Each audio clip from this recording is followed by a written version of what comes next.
Oh, wait, my camera's not on board.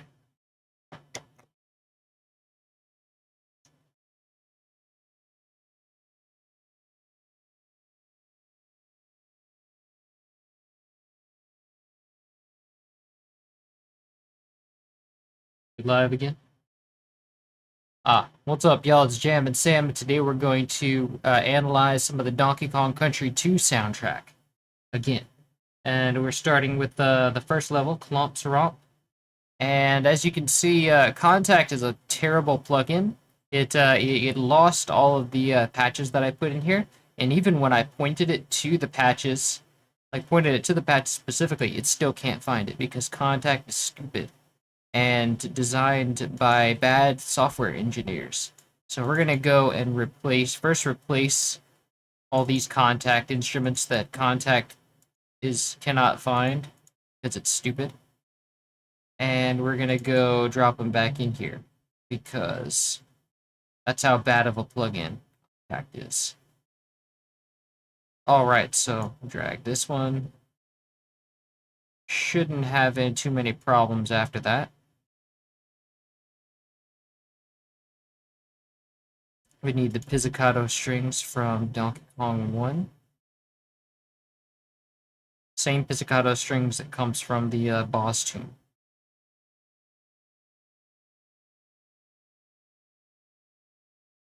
Then we need that fiddle from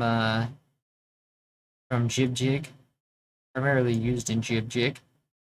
And then the harp that's used throughout DK2, not the same harp as DK1.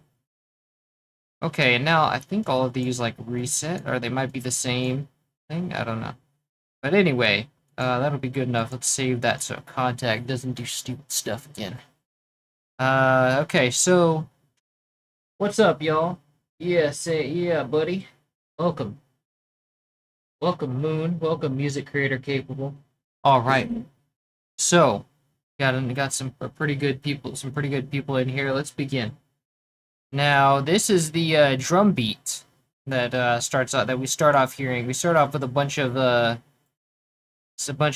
like Ship Creek sounds. It's like you have these oh, it's not even playing. Oh well. Because oh yeah, this is muted out. Some sound effects. Playing at different pitches. So he plays these sound effects at different pitches, so they sound like they're sound varied and stuff. I don't even need this anymore, actually. And this one loops. So he looped it. It wasn't really always like that. It doesn't loop like that. So then we have the snare come in, right? Except that it's too slow. Why is it? Oh, because we have Diddy's clear sound on.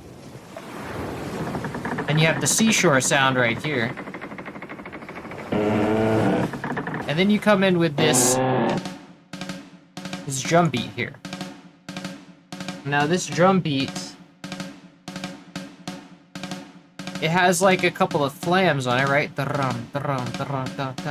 And what we have here is like you have slow, you have basically a flam to one every quarter note. 1, 2, 3, and 4. It's like kind of a march tune. It's very much in the steps, so it's like, but the thing is like it does slow, slow, and then fast. So you have this tension and release of like slow and fast combined. So it picks up pace for a little bit there, and then it releases the tension. So you have it's momentarily building tension and then releasing it. So it's kind of like, varying the speed instead of just going brum, brum, brum, brum, brum, the same thing. You're like just adding literally one note in here to pick up the pace for a bit. And then we come in with this piccolo tune.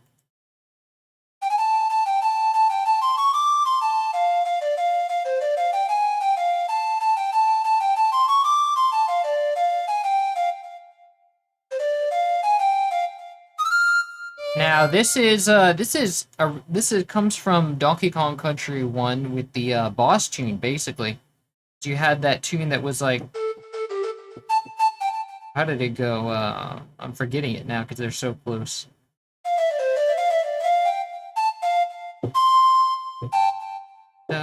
And so you don't have that intro, but you have the...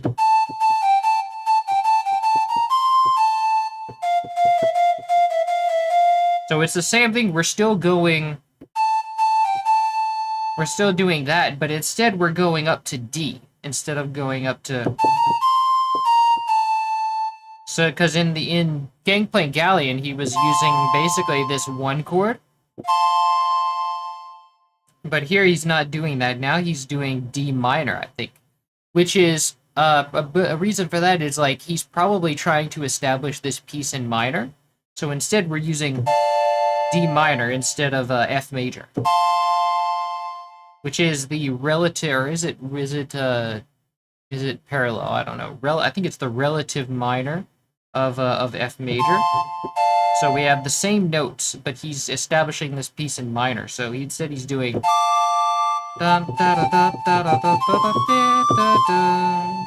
He was doing like a little pentatonic thing with the chromatic walk up. He's doing chromatic notes. And then he goes down. So we've established like D minor here, right?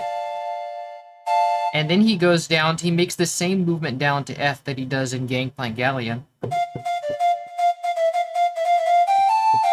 But he uses a more, instead of using a more of the scale, he uses a more pentatonic approach by going down to this D. And he even does this blues thing where it's like, because if you do this, if you're going up to this D sharp, this is not in the scale. In D minor, you don't have this G sharp.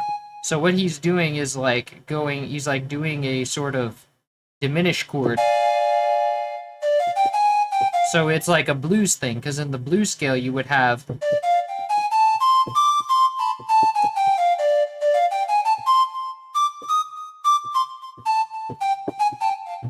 The blues scale has this like tritone after the tritone on the root. So that's why he's kind of doing that. He's alluding to a more bluesy, more minory, more laid back stage. So basically what he's trying to do here is he's saying that like, hey, this is like that pirate ship, but it's more chill. It's like there's no boss fight. We're in the minor key instead of a major key. Well, actually the boss fight was in a major key but in a minor key on the second part. But he's doing a more laid back approach instead of a more active thing. So he's adding that blues here. And it's basically in a blues scale, basically in a blues scale. So he's really doing that. Blues also sometimes uses this leading tone here, this C sharp in the key of D blues. So we're basically in D blues here. And then we go back up to this D minor, or this fifth on D minor.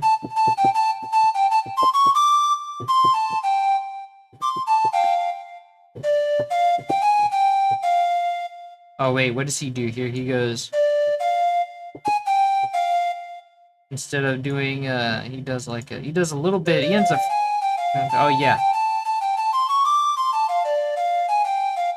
So he ends the phrase with a little slower of a pace, right? He's using mostly these longer notes instead of these fast-paced notes here.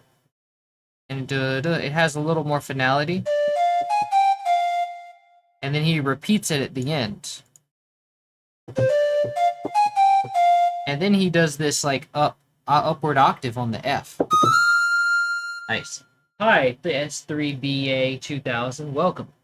Welcome to the stream. Welcome, Richard Saunders. Perf. Thank you. So we're kind of doing this A and B repeat where he repeats this phrase from the beginning on the third bar, almost exactly the same as he does on the first bar, except we have an extra note here to lead into the next one. And then so it's like A, B, A, C kind of repetition, which is common in like folk music. And so then we do you have this little it's a nice ending to go from and he's sort of doing this in major, right? Because this is the major chord. Like this F would be the major chord of the piece. relative major. And so it's kind of a nice way to end that phrase. And then we come in with a violin, right?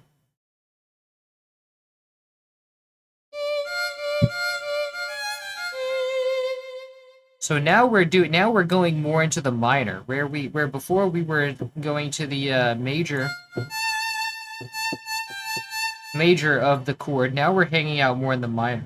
And we're doing like thirds instead of seconds. We're kind of going up and down in thirds, which makes it a little bouncier, a little more fun. So whereas this melody was a little more laid back, right? And it's a little more chill. Now we're adding a little more emotion because a third interval right here, jumping around in the thirds is a little more playful than like jumping around in seconds. Right, so now we're kind of easing into the stage and we're getting a little more emotion.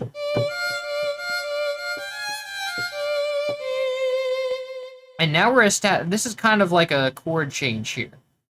Well, actually, no, before it was a chord change, but it was implying a chord change. Now it's implying in a different thing because of where before we were going from... and then down to F. Now we're going from... So it has a little more of a change than if we did from... Because here is like... It's basically still part of the chord if we go down to F. So it wasn't implying a chord change when we go from there. Now we're doing... That C is definitely indicating a chord change. And so we're letting, like, in order to, if he were to keep playing a melody during this chord change, it would be too overwhelming because all of a sudden it's like, hey, we have a chord change now. So he's gonna let it rest and, like, let you feel the chord change and the harmony before coming back into this A and B repetition thing. And he's repeating that first bar, right?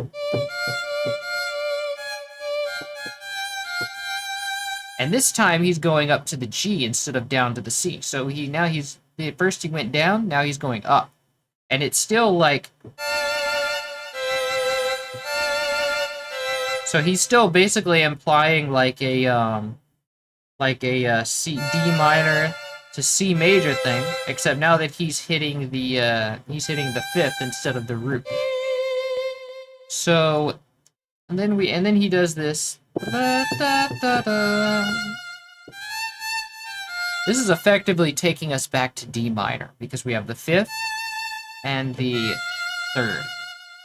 And then we're continuing with D minor. And now he's like hanging out on the D because on these types of phrases, the last note that you play before taking a rest has a lot more weight than what you start on with. So he's doing... So he's leaving these individual notes for us to contemplate. It's like these really like hang out in our brain while we have these long rests. And so he's experimenting with ending on different notes. So first he ended on this C. He goes up to this G. Then he goes up to this F briefly, and then down to this, ends on this D. And then he goes up. Da, da, da, da, da, da, da, da. And so this is kind of adding a little bit of tension here, because right now he's picking up the pace. He's going up to the high C. Da, da, da. Not only that, he's like keeps on hitting this A, right? It kind of drives us home like da da da da. It's like da da da da. Then he goes up to this C. Da, da, da. And then he's building even more tension, and then he's going back down. Da, da, da. Back to what we're familiar with, this D minor chord.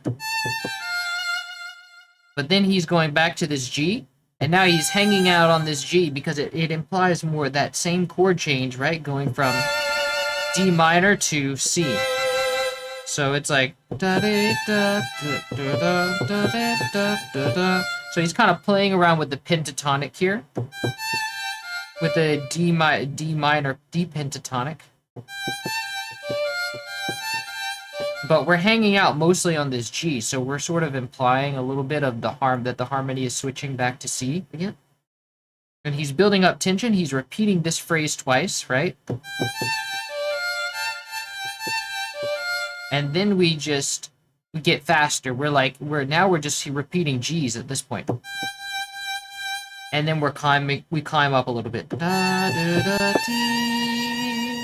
so we're ending on this basically he's implying sort of a 5 chord here, right? Like, so, no, a 4 chord. We have D, and then he's implying G minor. So he's ending on this A sharp, and this is not a resolution. This is like, we're hanging on this A sharp. This is very unstable here. This is almost like a question. It's like, dun, doo, doo, dee, right? So he's hanging on that, and then he's like just kind of letting it rest. But not only that, he kind of hangs out he lets it hang out for like another beat, right? So that makes it extra uncertain. Like, now he's not even starting at the new bar. This is where you expect us to start a new beat here. But instead, he stops the snare, like he lets the snare take a rest, right? And then he, like, for a whole beat, just to make us, like, just to catch the ear. And then he comes in with the new bar, with the new section. So, right, if you hear the, see here, it goes like this, the snare.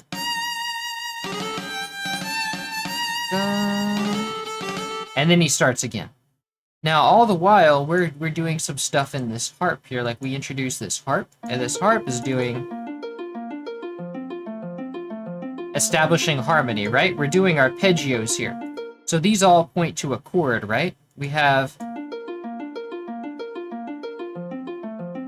Here, we're actually not in D minor, we're in A sharp. So we are kind of establishing a major chords here. So we're getting... Whereas the first one was sort of implying minor, now he uses the harmony to imply major, which is... So, and we were kind of, and it's okay that he's kind of doing like going up here. Well, actually, in the melody was in... So we were kind of hanging out on the fifth and the third of the chord. So that makes more sense now. And that makes this basically a dominant chord, because he was going... So he was really doing that blues thing with, like, the dominant chord. So so kind of what he's doing in the harp here is like he's doing an arpeggio on A sharp major.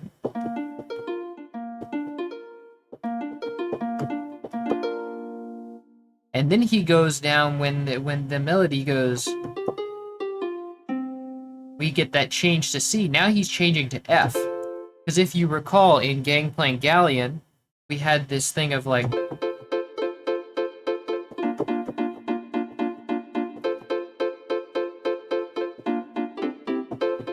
So he's basically kind of alluding to that.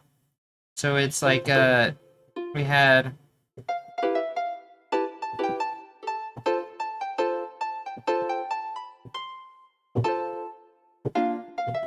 So we're basically still in F, like we're establishing F here now. We're establishing F major, and we're starting on the 4, the 5. We're starting on the 5 chord, which is A sharp major. And then we're going to F, which is the 1 chord.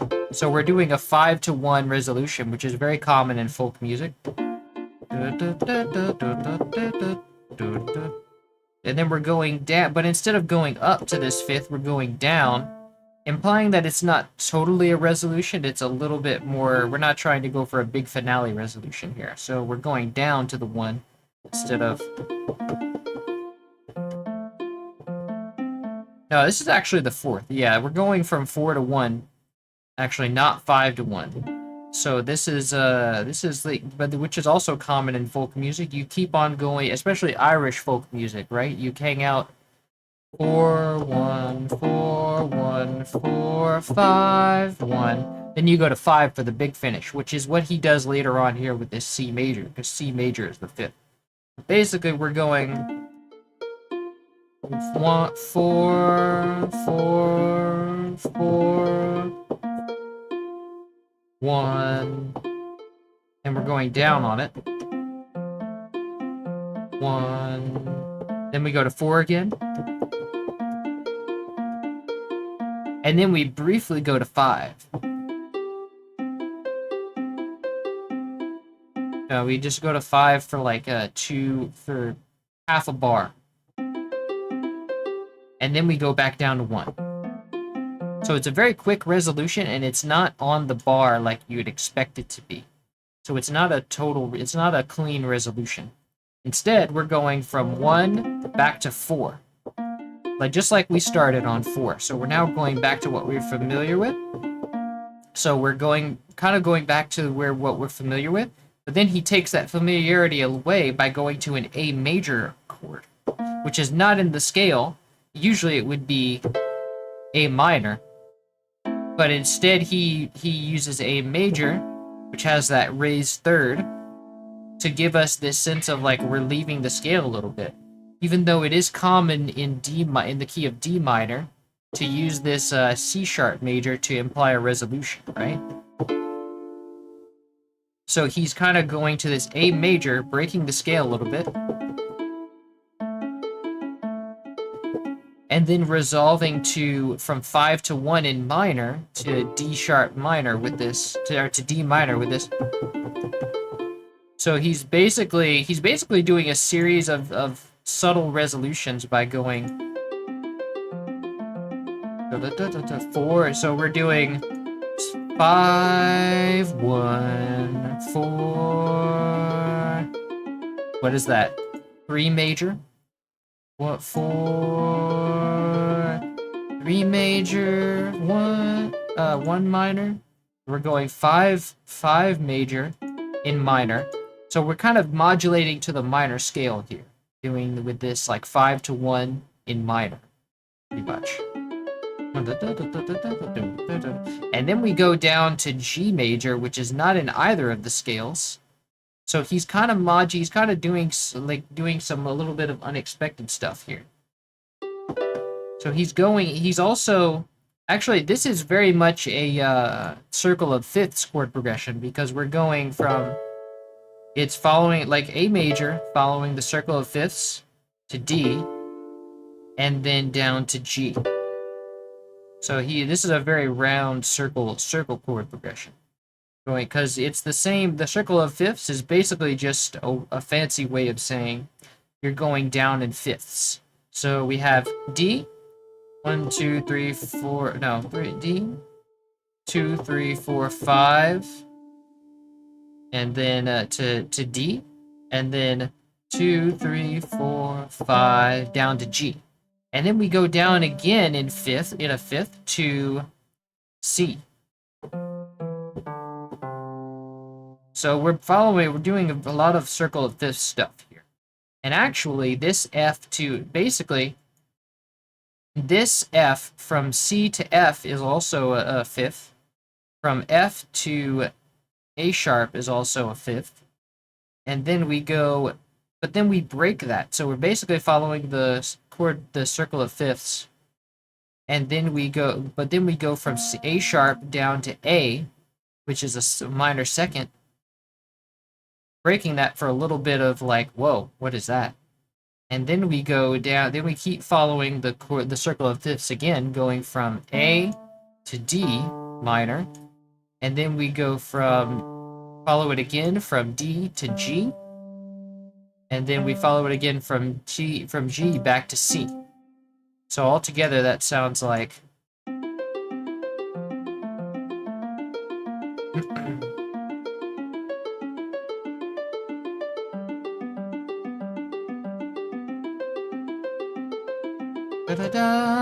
and then he kind of does this ending in C, right?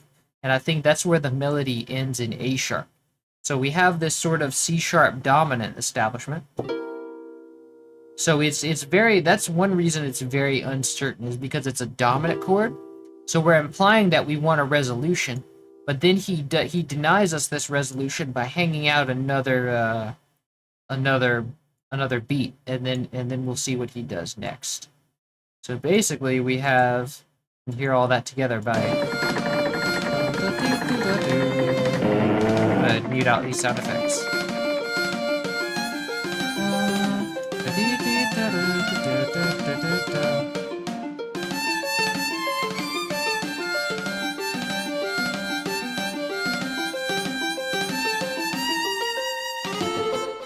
Beautiful, really fun stuff. It's really what's common in folk music. Yeah, it's a 4 to 1, like going hopping around from 4 to 1 is common in Irish folk music, doing like we had in the title theme.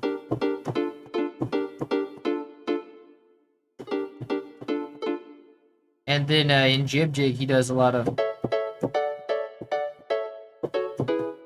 that says 1 1 4 1 4 1 3, and then 6 5, which they don't use the 6 a lot. That's him being poppy. He's using the 6. But basically, yeah, he's doing a lot of folksy stuff here. My favorite stream. Welcome, Serendinimus. Welcome, Gamer XT. Oh, hi. Oh, hi, KDR. Hello there. Hey, welcome, No Name. Hello. General Kenobi. Yes, I don't see. Where's General Kenobi? Is that someone's name? It's like, or is that a Star Wars thing? Yes, remove those hard to loop sound effects. I didn't even loop them, man. I just, well, I looped the one of them because it was like clearly looped in the game. But I am like, he loops a little piece of this, but I just let the whole thing run because there's a whole recording. Yeah, I don't want to have like just a loop when I have this whole recording. What do you mean? Yeah, I'm letting that whole thing run. It's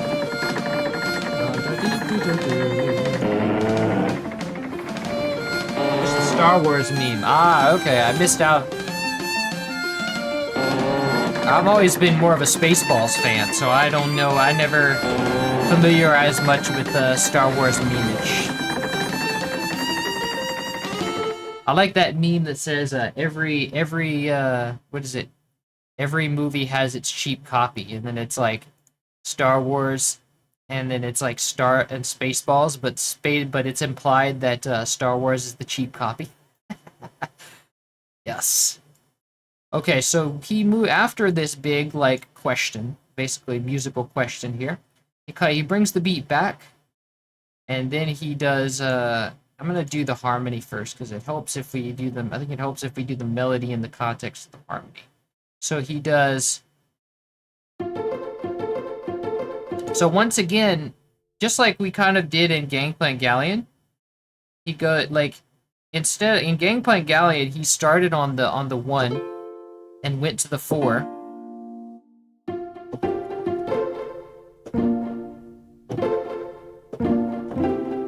Right, we did.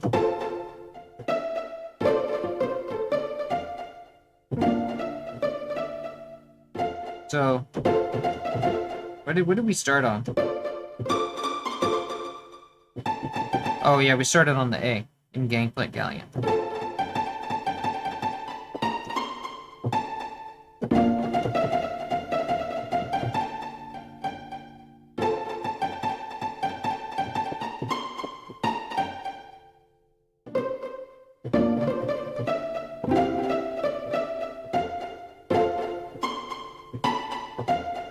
Right, and then in the next section we do, so we're going clear 1 to 4 here, but in the next section he does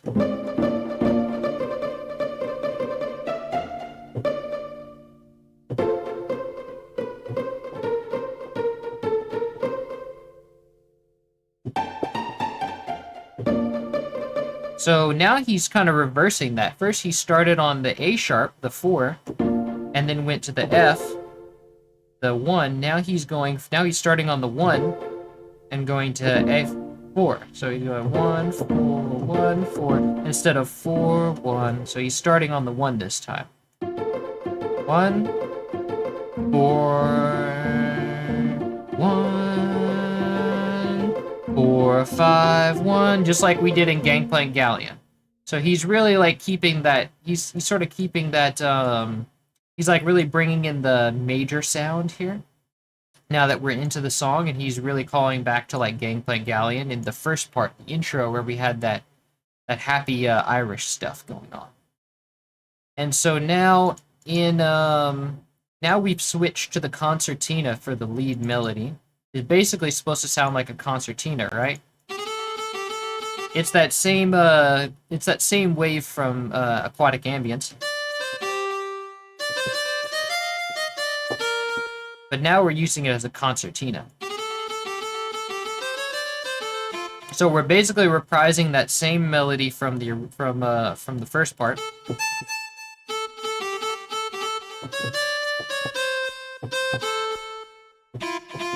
And this time, but now we're kind of in a new context, because instead of going, we're starting on the 1 instead of the 4.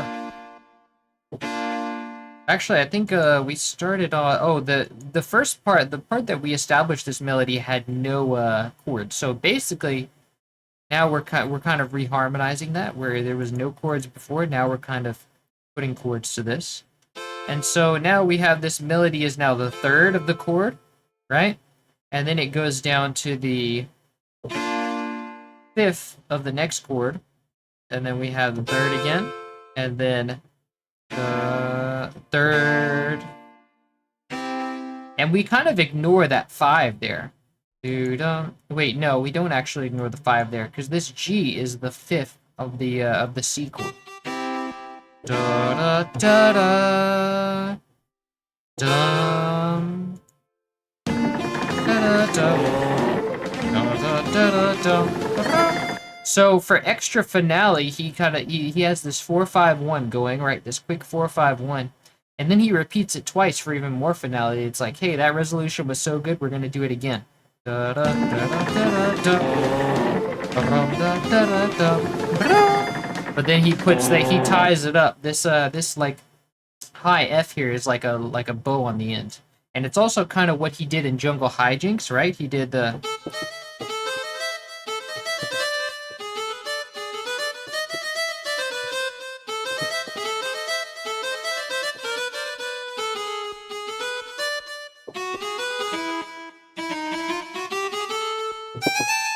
So he kind of like in Jungle Hijinks, he kind of ended it on a walk up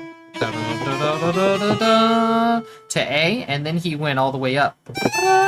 So it's that same thing here. He's ending on F right here, right? And then walking up to F in the higher octave to give it an even more finality. So that's pretty cool. That's kind of an interesting way to end it. Camera SNESimo. Oh, camera blurry. Ah. Camera lost focus. Of course it did. Even in the future, nothing works. Can't depend on technology for anything. No more competent software designers.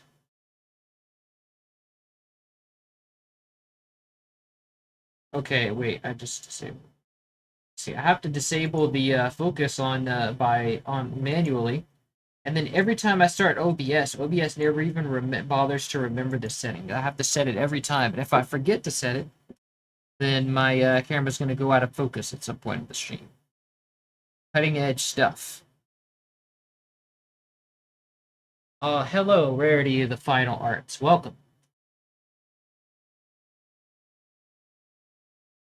Yeah, 4, 5, 1, no.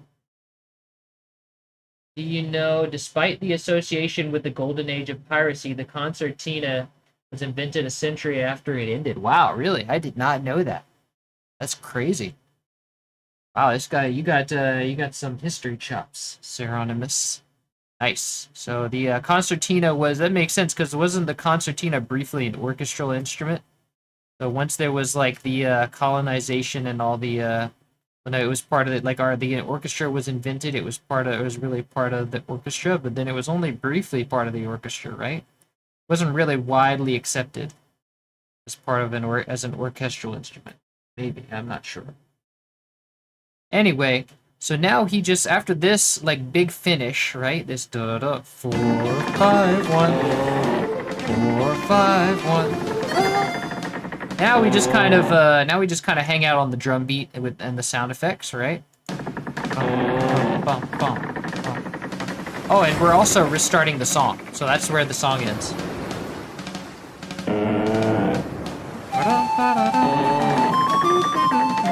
Cool, so that's basically where the song restarts.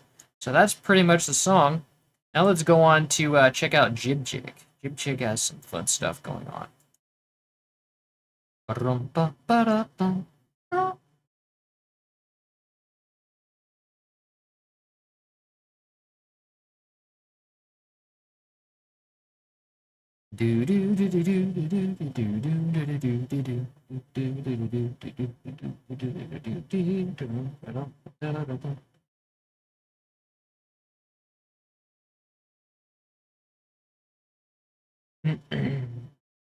Loading. Please wait. Oh, and of course, Contact is not going to remember my instruments.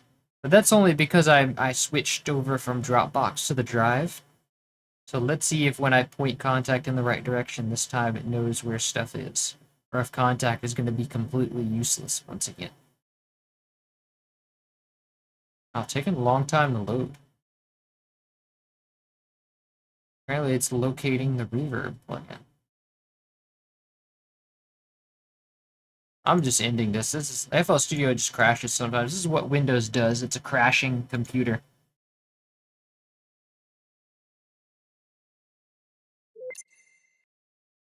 Okay, so now let's go and find that again. Let's try this again. See if FL Studio can be useful this time and do its job right. Let's see. Where were we? Jib Jig. All right. Take two.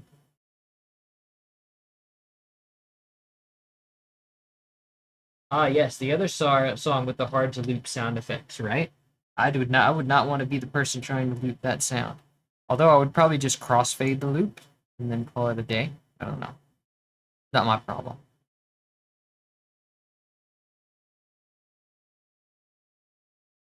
I have 20 gigabytes of RAM in my machine, and this is how long it takes to load a song that is mostly just samples and simple instruments. Crazy. Okay, so Contact, of course, is not gonna find my files. Let's see if it's when I do browse for files. Let's see if it's actually competent enough to find what we need. I know one of the things. I'm just gonna point to the fiddle here. Nope, could not find the desired file. Useless. All right, so now we have to do Contact's what Contact should be doing for it, and kind of hold its hand here, and let's drag in all the songs. But now I think, look, it's like some of the volumes things don't carry over, so I have to remember the volumes. Further doing Contact's job for it. Changes will be lost, really. Wow, so it removes the panning too. Okay then. I don't even remember what the panning was. So I'm going to have to fix that another time. And now we have our toms.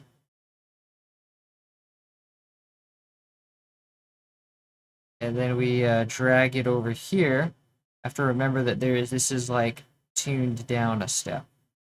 And what is the 3.7 is the volume.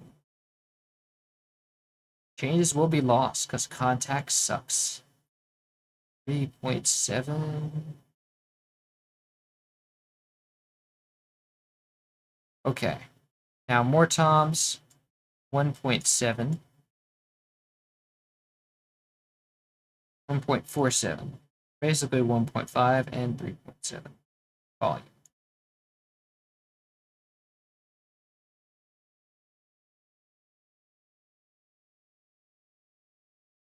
Holding shift to do that. Now 3.7, 3.3 is good enough. Okay. So we fixed Contact's BS for it. You're welcome, Contact. Should have been doing this on your own, but Who am I to? Now, what's the first thing we have here? See what people are saying. Yeah, that's what I. Is that Windows 11? I still use Windows 10. Oh yeah, that's Windows 11. Was Windows 10 less sucky, you think? Did they like just mess it up like they do when like Microsoft does?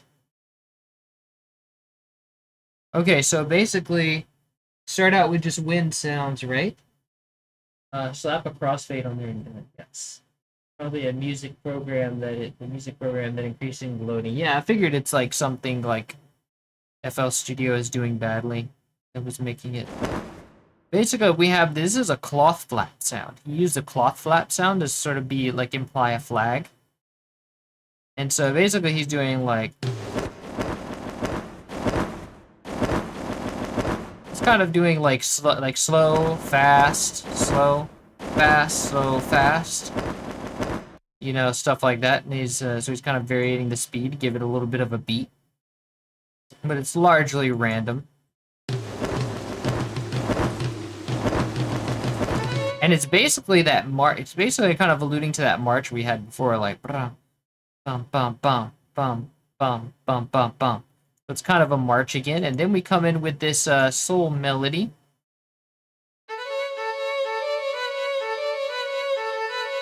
On the violin.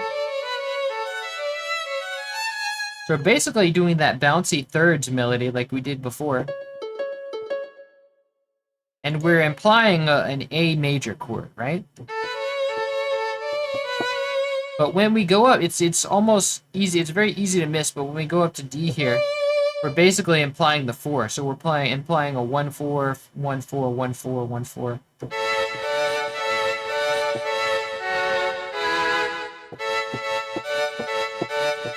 So that's common in Irish music, is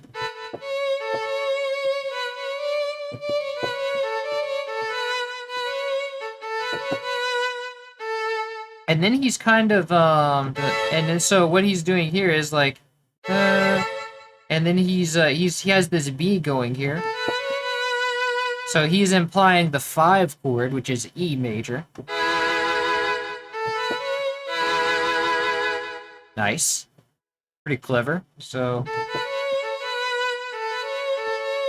and he starts it all over again. 1, 1, 4, 1. And then we go to 4 again, because F sharp is also in D major. 4, 1,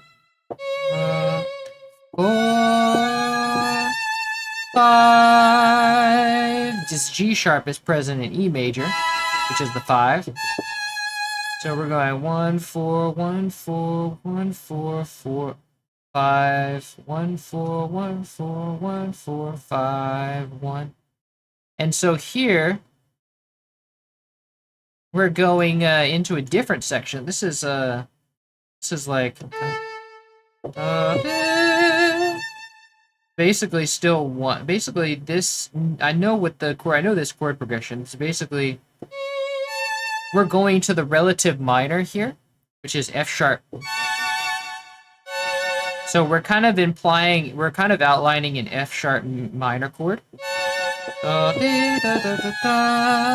And then we go to C minor. So we're making we're basically switch modulating to the relative minor, and then we're making this movement, this circle of fifths movement down from F sharp to G sharp to C sharp. That's a fifth up.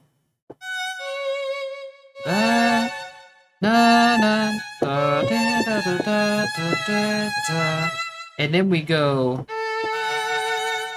which is basically D major. So we're going from C sharp minor to D major, which is a second up. Down to that C note, which may be implying a major chord. So that would mean we're basically going in a pattern. We're going from F sharp down the circle of fifths, and then diatonically up, and then down the circle of fifths to A major, and then we're going up a second again to B minor,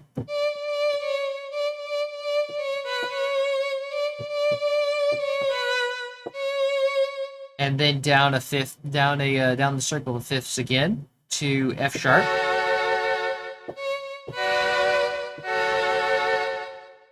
Da, da, da, da, da, da. And then we go modulate down to 4-5-1. So we're doing. Wait.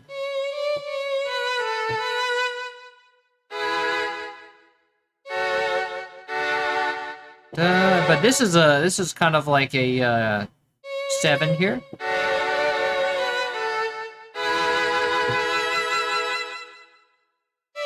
So we're kind of doing a. So we're basically doing. I'll go over the harmony again. Basically, we're outlining those chords.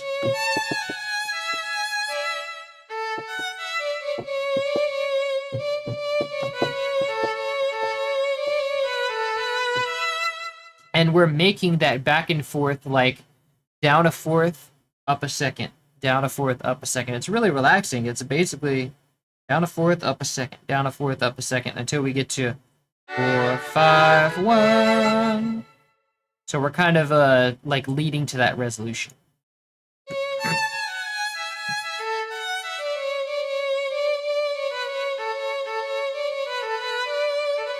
Oh, but this is a pitch bend. There's supposed to be a pitch bend here, but I think Kontakt removed it because it's such a bad plugin. So they're supposed to pitch bend up to the E here. But I'll have to fix that later. Okay, so in the harmony, it's at this point that we introduce the harp here. This sounds great. Thank you, Flash. Glad you enjoy it. I have all your songs from the DK series. They're awesome. Thank you, Vito. David Wise really likes to use random sounds as percussion. Yeah, he does. He likes I guess it's cause I don't think he used it a lot recently, but in those days he used it because it was like, oh, you can't actually have like nature sounds like in the sound effects. So he would just use it in the music. And then sometimes he liked to make them part of the music as well, like just as percussion. Yeah. Not sure though, although Windows 10 is fine for me so far, maybe because of the greater update history. Maybe. I see you've moved to SNES music since I've been at your last been at your stream. Yes, we're kind of going back and forth. Yeah, we're going back and forth a little bit. Sounds like an authentic folk song. I wouldn't say it's authentic. I'd say it's a British interpretation of an Irish folk song. So it's very much, it's not, I wouldn't call it authentic Irish. If you really want to hear authentic Irish folk music, you have to listen to some, like go on YouTube and type Irish folk music. But this is a British, Irish folk music as digested by British musicians. So let's call it that, because folk music would not do this. Right? That's too complicated. Most of the time, people, like folk musicians, didn't know a lot of theory. And this kind of like, so they wouldn't be using the circle of fifths, and this kind of.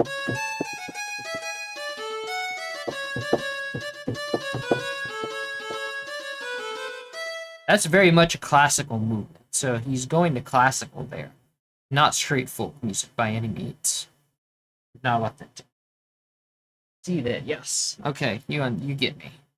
All right. So in the harmony, it's one of my favorite parts of this song. I love playing this chord progression. So we're establishing the harmony in this harp here. Harpmony. Should have called it that, harpmony. So we're doing a very relaxing F minor, as I said before, F minor, and then up a fifth to C sharp minor, following the circle of fifths. So the circle of fifths means that you can either go down a fourth or up a fifth. It's the same distance. Down a fourth lands you on C sharp. Down a fourth from F sharp then lands you on C sharp, and up a fifth lands you also on C sharp. So it depends on what motion you want. So we go F sharp up a fifth to C sharp, and then up a second to D sharp, D major, and then down a fourth to A major, and then up a diatonic second, up a major second because that's diatonic, to B minor,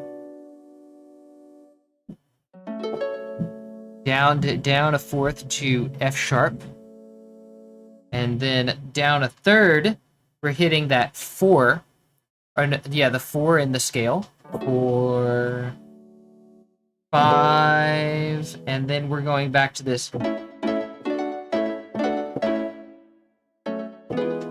So he's kind of like resolving back to that chorus at the beginning. We sort of established a chorus at the beginning. So basically, we are what was I gonna say? So basically, this chord progression is a very classical type of thing. Basically, going like what I wanted to say was we're staying within the scale. So it's not just like chromatic. Like you can't just do like minor, down a fourth, up a second, and then you can't just follow that scale. You have to follow it within the scale for it to really sound beautiful. That's why you have, because all of these notes are in the scale. Nothing breaks the scale at all. So we have F minor, F sharp minor, C sharp minor, and then up a minor second because you can't go up to that in the scale. You have to go to D major, and it has to be major. And then you go to A major, and then you go up a major second to B minor, and then down to F sharp, and then 4, 5. So it's all diatonic. There's nothing breaking the scale here, which is why it sounds very nice and pleasant, because it's very clean and it's following the scale. There's no surprises. It's all just straight like happiness and very following the rules. Very rule heavy. It's not offending anything. It's not making any waves. It's basically just really relaxing, flowing back and forth. Dum do dum, like the waves, kind of like the wind, basically. And so it's a very interesting how this harp thing kind of like sounds like it's following the wind, like.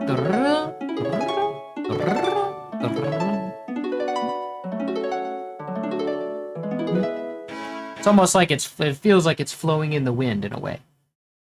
And then you have this sort of this concertina thing playing the chorus right now, right? Because we're going back to this.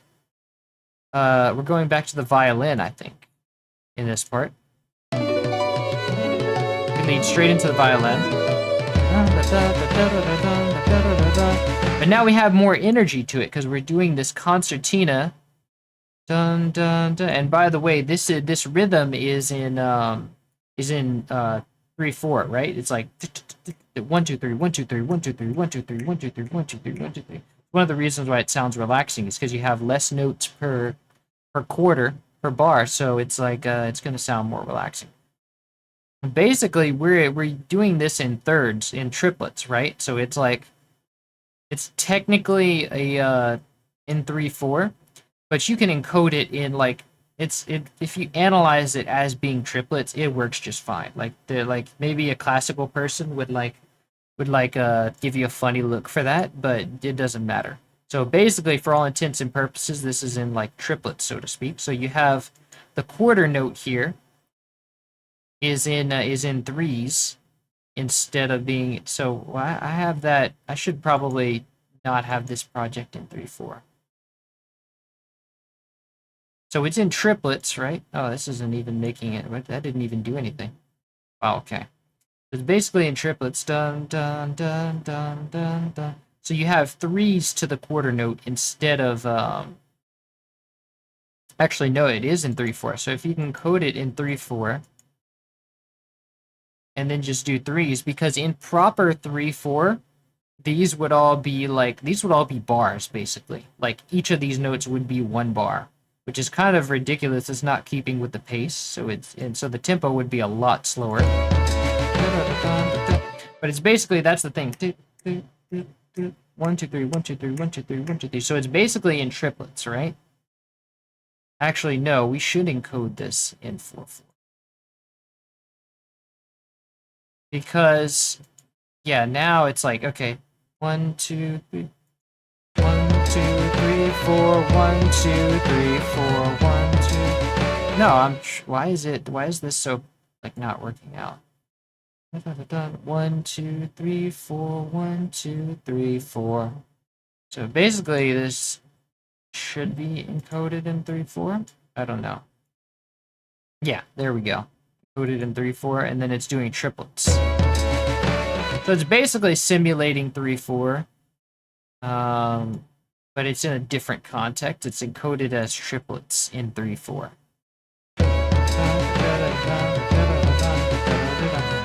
But the feel is the same. It's 1 2 3 4 1 2 3 4 1. So, but it's the smaller increments are 1 2 3 1 2 3 1 2 3 1 2 3 instead of 1 2 3 4 1 2 3 4 1 2 3 4 1 2 3 4. So basically, we're playing quarter notes here on the and it's straight like 1 1 1 1 4 1 4 1 6 5 5. So he's leading down with that 6, and it's almost the same as the 1 chord. So it's not really very jarring. It feels very natural. It's only 1 note difference, right? And then we go dun, dun, dun, dun, dun, dun. And then we're going up to that 6 chord, but this is just an inversion. It's still the same chord. Instead of going, we're going up with that F sharp at the top, and then we're going an inverted 5th with the 3rd at the top, and then we're resolving, and then we're resting on this last chord here, on this 1 chord with this resolution. So it's like we kind of give it a bar's rest, right? So we're like, hey, like now you had this high energy chorus. Now you can chill out a bit. Chill out for a bar. So let's see what we got going on. You missed a few songs from the DK series to remake. Which one did I miss? I know I didn't go through Forest Frenzy. I'm not doing every song in the DK series, only if people request them. So nobody requested Forest Frenzy. And what else did nobody request? I think it was just Forest Frenzy. I think is the only one we skipped. We did every other song. Pretty sure. Let's see. DK1 jingles and DK3 jingles. Okay, yeah, we can go back to that on another stream, but I did not touch DK3 at all yet. And I didn't go, like, nobody requested the DK1 jingles, but we can go back to that if you want at some point, but we have to finish this stream first. Voices of the Temple. Yeah, I didn't go through that one.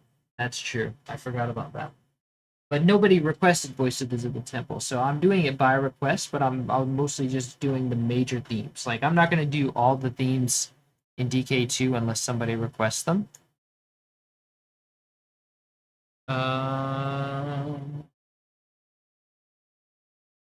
Been working on hardware design for it lately.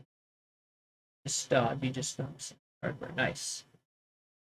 How does it stack this part on 8 channels? Oh, so that's a good question. Jonas asks, how does this stack on 8 channels? So you have basically, right now, you can count the channels here if you look at the notes. But basically, you have 1 channel is the wind, 1 channel is the rain, and you have the flag here, so that's 3 channels. And then you have the violin, and the violin, I remember, has an echo delay to it, so that's 1 2 3 4 right here. And it briefly goes to 5 here. But then when you have here, it's like you have the rain stops, and I think it stops a little sooner in the SNES to make way for all these channels. But maybe not. Maybe it was like, Because here you have, I think you have like, I have it basically dragged out. But here I think it only does 2 channels at once, like for the harp. So you have 2 channels going here, 2 channels for the violin and its echo, and then you have 1 channel for each of these. So that's basically still just 6. Maybe it does 3 and in the harp, and it's in that would mean that it's full up here. But then the rain goes away, and now we just have 6 channels again. So really, he could expand this to 6 if he wanted to. So because you have no wait, no, you could expand this to 5 if you wanted to, because you have 5 going here, 2 going here, and then 1 going here. So here, once we get into this section where the harp stops, you have 3 here for the chords, 2 here with the melody, and then you have the beat here. I forgot about this beat. And you have briefly, so you have 3, 2, and then 2 here in the beat. That's, what is that?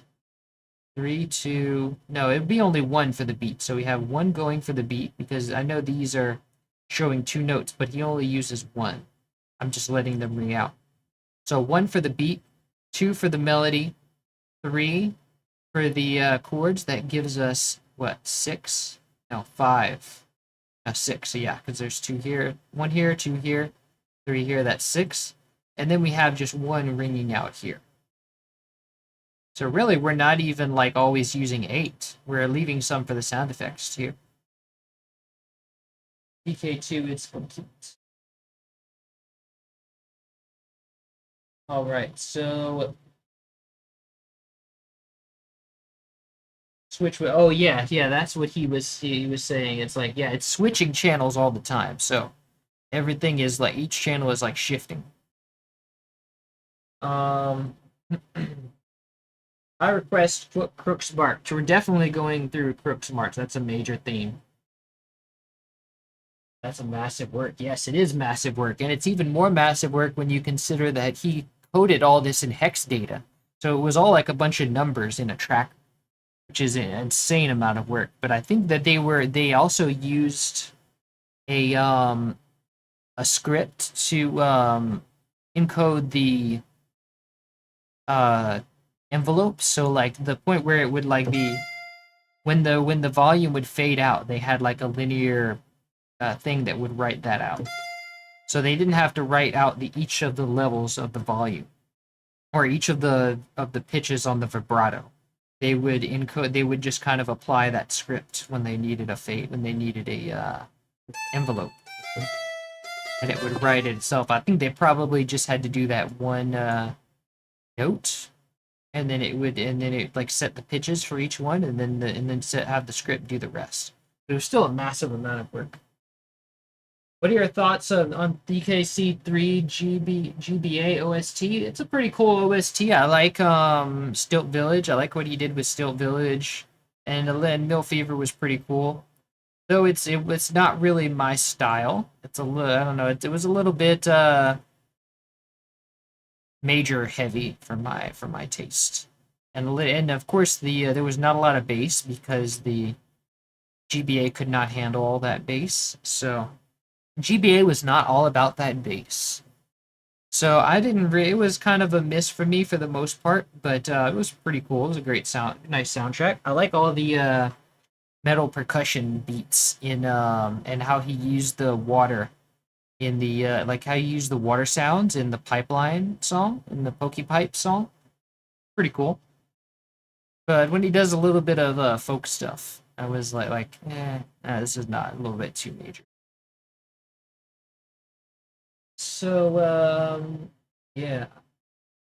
It's only a few from DK3. Yeah, we'll go through DK3 when we're done with DK2. So I want to go chronological like that. So we'll have to wait a bit, because we're going to go through DK2 first. DK2 is complete. It's not for the analysis. DK32, not for the analysis. We're not complete yet.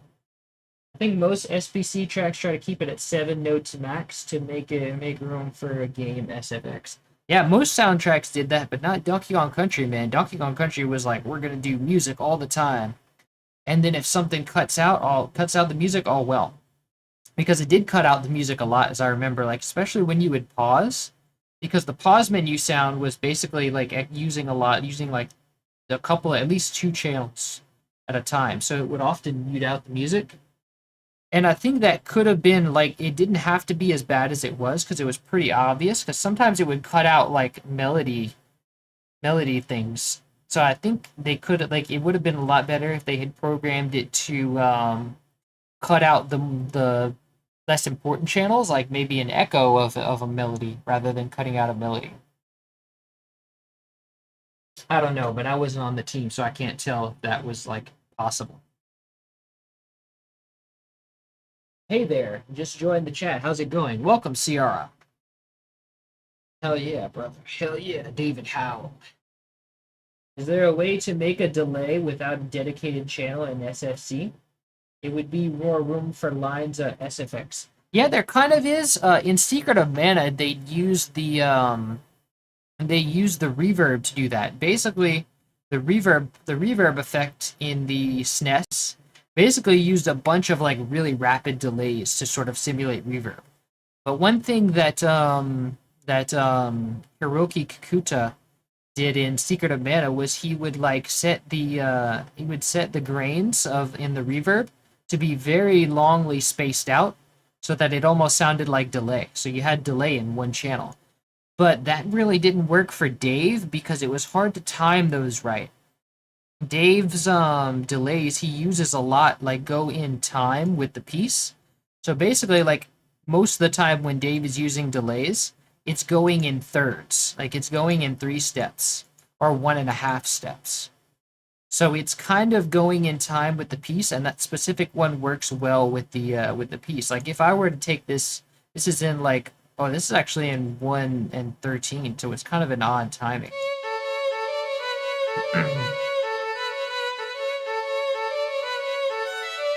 So this one's kind of an odd time, but sometimes a lot of the times he used like 1.5 steps or things like that to really make it feel rhythmic.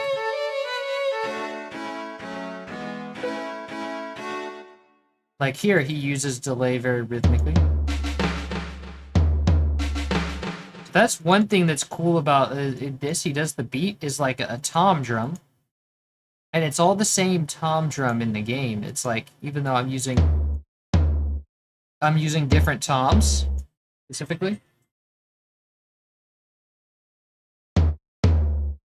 So it's like a bass tom. Basically, it's supposed to be like a big bass drum, right? But he's using a tom sample here. Boom, boom, boom, boom, boom, boom, boom, boom, boom. So he's doing this beat where it's like... Nice. Okay, so... And then in the snare, he's kind of doing this like flam, like... But it's a very low-pitched snare. This is the regular snare, but it's like pitched a fifth down. To give it this like a big snare, like a huge drum, almost a different like huge snare drum, if such a thing is possible. And then he does it up here, like a couple of quick hits. They're high pitched, but they had the transient taken out, so it's like he kind of fades each note in a little bit, so he doesn't have as hard of a hit. It's kind of a soft hit. And he kind of like ends it with this. This is the ending part. So basically he's going...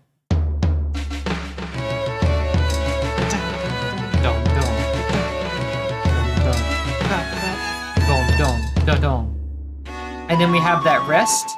And that's basically like a little drum solo. And then we come in with this C section here. C section. Basically it is a C section because we have a B section, and an A section again, and then the C section. C section is doing some fun stuff by actually, let's see what's going on here. We have B minor, so it's kind of modulating to B minor here, which is not really that jarring, because instead of there's like B minor and kind of has some common stuff, but I don't know if this, even then I don't know if this is B minor, where basically this is basically just the relative minor F sharp again. So we're basically going 4 4 1 1 4 4 1 1 4 4 1 1. And then we go, what's interesting is we go to this G. This G is not in the scale at all. It's not in, but we're kind of doing this instead of, actually there's no G at all. So it's kind of interesting that we're going here. We're going dun dun dun dun dun dun.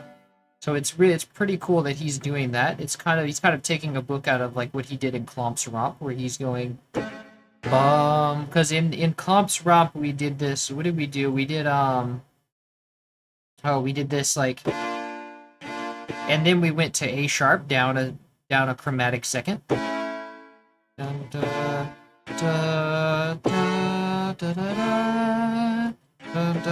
da, da, da, da. So now we're kind of going in that chromatic direction again. Do it with this F sharp minor to G major. And it's kind of the same thing that we were doing in the title screen when we went da da da da, E major, A major. So he's breaking the scale a little bit, which is kind of a classical thing to do. Classical musicians do that a lot. For a little spice, I guess. So he goes dun dun dun dun dun dun, and then he goes D major. So he's going 4 5 1.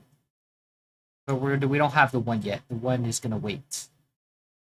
So it's kind of, and it's very much another minor, like a relative minor. So he's basically bouncing between this chorus major section, well this chorus major section here and here, and then he's like going to relative minor. So he's cashing in on that relative minor emotion on the more chill sections. So now we have this flute, which is the same flute from DK1. We use this a lot. Basically a shakuhachi with the beginning cut off. I'm rambling a little bit. Let me check chat. The GBA OST seemed to have inspired Tropical Freeze, maybe a little bit. You know, I think it's more of like, I think the DKC3 GBA OST was more of like Dave being able to like evolving with the times. He started using like different sounds because of the changing landscape. It was like 10 years later. So he was the changing landscape of music technology. So instead of using as much of the wave station and stuff like that, he started using more synths too. So his style definitely changed.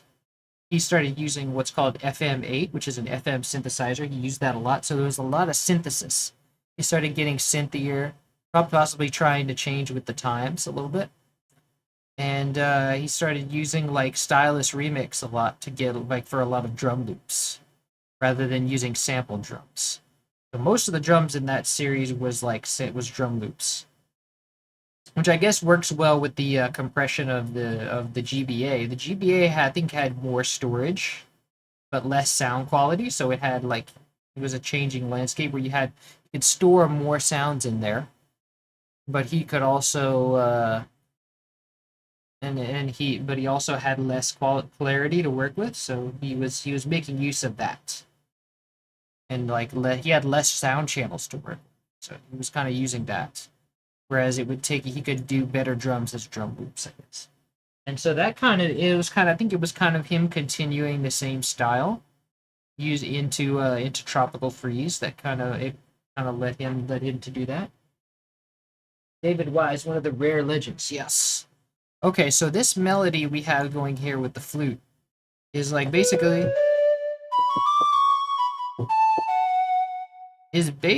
like, so we have B minor here. We're basically outlining a B minor chord. And then we're outlining the F major, right? So we have this chord progression of, whoops. We're basically now we're kind of doing what we didn't do before. Now we're kind of doing a folksy thing, but in minor. So it has that bounce. It's like, but it's in minor, so it feels sadder. It almost feels sadder because of the amount of the way we're moving here. We're moving around so much. With the other thing, it felt mostly relaxing because we're going to a bunch of different places. So it had that emotion, but it didn't feel sad because it was moving to a lot of places, and it's like going around. It's moving. It has a lot of movement. So it's how you have a hard time. Music has a hard time feeling sad when you're moving around to different chords. But the reason this sounds sad is because we're hopping back and forth between the same two minor chords, and we have no major chords yet. Whereas here in the other section we had these are both minor, but then we go to major. So we had a sort of equal amount of major and minor chords. But here we just have straight minor chords, so it's a lot sadder, and we're not moving to a lot of places, so it's like. So where this was like this is like the fun introduction. We now have this like relaxing and like very moving with the wind and free flowing section, right?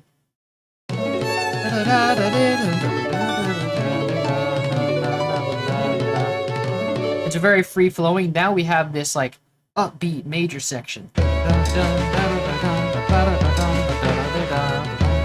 Almost like those Irish dances. And then we do a chill out.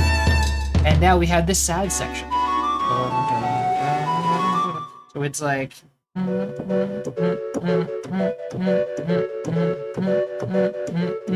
but then instead of possibly the reason he went to major here is also because hey, he doesn't really want to hang out on this sad stuff here. He kind of wants to give it a little bit of major, and he wants it to catch our attention because he's saying, hey, we got a little bit sad here, but now we're pulling ourselves back up. So we're doing.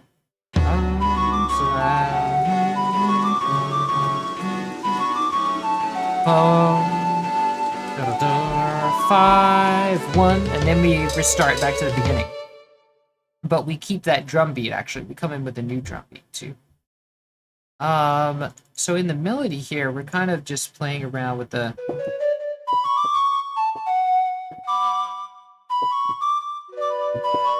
We're really outlining those two chords.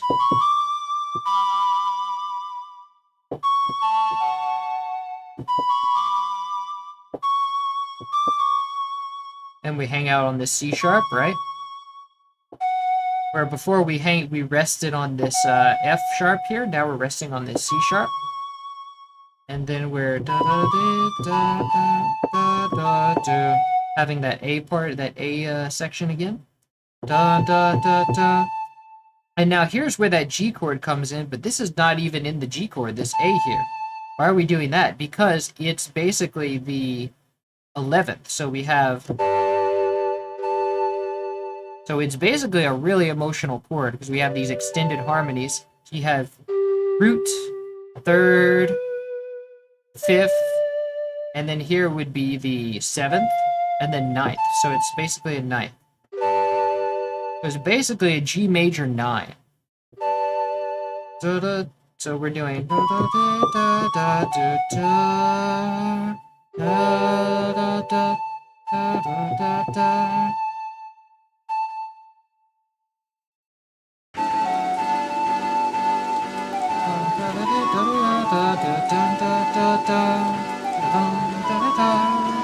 So now we're following that 4-5-1. 4, 5, 5, 1. Ideally, if we really wanted to resolve, we would go up here, but instead he just starts back at the beginning. But wait, now we have a new beat here.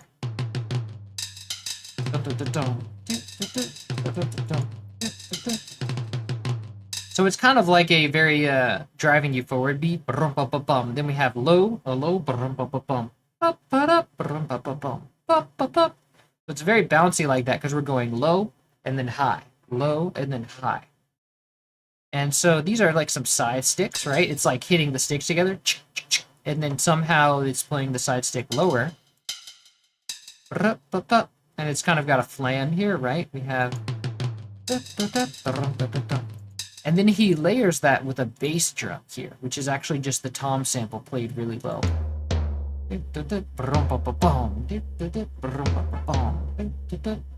Pretty cool stuff. And then we have the rain.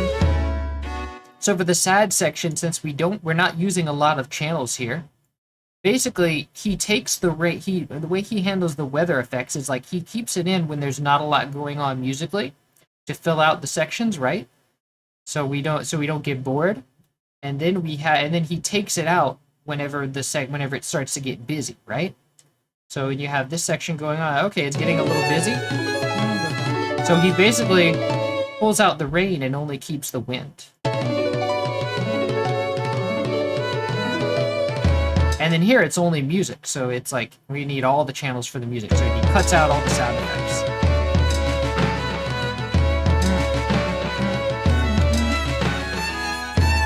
And now it's a less busy section, so we have the thing SFX return in full force.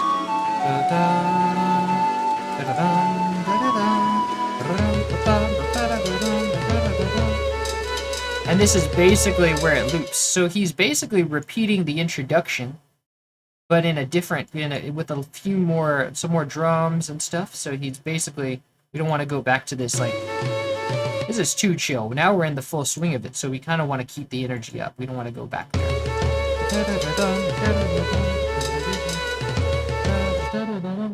Nice.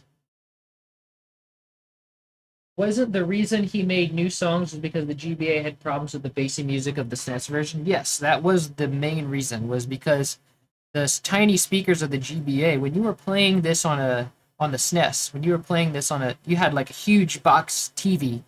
So the advantage of having these huge boxy TVs in the 90s meant that you could have speakers with very low bass. And a lot of, well, not very low bass. The TV speakers still didn't have much, but they had quite an okay bass, and a lot of people were like hooking up speakers to their TV. So a lot of people had a full stereo system, so they were really aware that like, okay, some people are going to be playing these and like with big speakers, so they can. And the SNES has the capability of producing this bass, so why not give people this big bassy music? But then when the since the GBA was portable, it had to be really small, so you had to have tiny speakers. And tiny speakers cannot produce heavy bass because you need more power to produce bass. So that's why when people get stereos, they'll get separate subwoofers, which are like a lot bigger than the speakers themselves, to produce these heavy bass vibrations, because you need more power to produce bass and therefore need bigger speakers. So that's why he did the GBA music, like wrote it all new, because the SNES music was very bass heavy. And he kind of made it work when it was DKC1 GBA, because DKC3 on the SNES was a lot bassier. I think it was a lot more bass heavy than DK1 and 2 was. Evelyn, when she did her soundtracks for DK3 GBA, she relied a lot on the bass, more than she did on DK1, because they were kind of like, she had full reign to kind of do her own style, so they really made it like droning and moody. So you had a lot of work in the bass, and a lot of like even the treble instruments a lot of times were hanging out on the bass notes. So it was kind of like too much to just reproduce that soundtrack like an octave up or something. So he decided to just do all that. Now, the amount of work on this project are sick. Love video game music. Good job. Thank you, Sebastian. Welcome. Love the flute section too. So nostalgic. Yes, that ta-da, ta-da. Ta-da-da-da-da, ta-da-da-da-da. It sounds like Link's Awakening. Kind of, because Link's Awakening was very based on a march, and this is kind of based on a march, right? Because you have this bum-bum-bum-bum, bum-bum-bum-bum, brum-brum-brum-bum-bum. That's what a march is. A march is very much on the on beats. There's not any syncopation at all. And what that does is it serves to ground you, right? It feels very grounded. It feels very, like, expected. It's very powerful. Whereas the syncopation introduces a lot of stability. And stability is not what you want in like march music. It's like when you're marching, you want to feel very powerful. So we have this very much no syncopation on the beats, and it's very expected, it's very repetitive. It gives you this feeling of power. And that's kind of what you want whenever you're a elfin boy battling monsters and stuff. You want this like very marching, militaristic beat. That's why they went with that. I think the reason was because the GBA didn't have a resampling algorithm as good as. I also think the reason was that because the GBA didn't have a resampling algorithm as good as the SNES, making low sample rates sounds like bass alas sound terrible. Yeah, that could have also been it, I guess. The resampling algorithm was as good as the. Well, the Nintendo had the capability to basically use the same sound chip, but I think they rewrote a new one because of like changing technology, and the sampling algorithm was not as clear. So what they lost in clarity, they made up for in space. So they had better, like, I think they had better chips that could like compress the sounds better, and like you had more space, put more space into a small thing. But I would say I don't really know a lot about that stuff, but I would say it was not very good for the sound quality, because basically you were handling everything on one machine, whereas the SNES had to like allowed the TV that you hooked it up to produce the sound. So it would like where they had to do everything on board, they had to do an algorithm that was based on like with the speakers and with like the speakers on being on board in mind. So I'd say that probably. This had Gaussian resampling, which is very smooth, while GBA had zero other holds. Very harsh. Ah, okay. So you know more about it than I do. You're basically probably understanding all of what I'm telling you. Anyway. Okay, so that's basically this song is done. This song is done. Okay, so I think an okay time here. We spent like an hour on this song because, which I don't mind because this is a very rich song. I like this song a lot, so that's important. Okay, so the next one we're gonna go into would be Lockjaw Saga, I feel like. But I don't know if we need to go into I'll just go into Lockjaw Saga. I feel like that's a very popular theme. Anyway.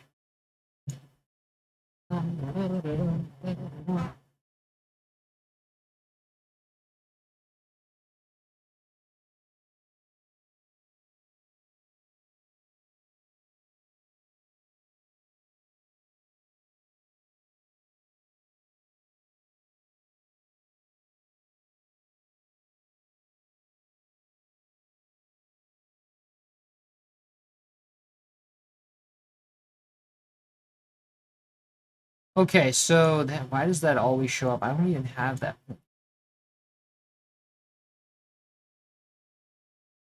Crazy. Luigi. Wow. Luigi. Okay. I don't know where I would even have that podium. Not even there anymore. Crazy. Okay, so basically this one starts with a booming bass drum that you all know, right? Yeah. So basically how he's creating this is he's using a power tom, right? This is the same tom that is from Crocodile Cacophony and the credits theme, right?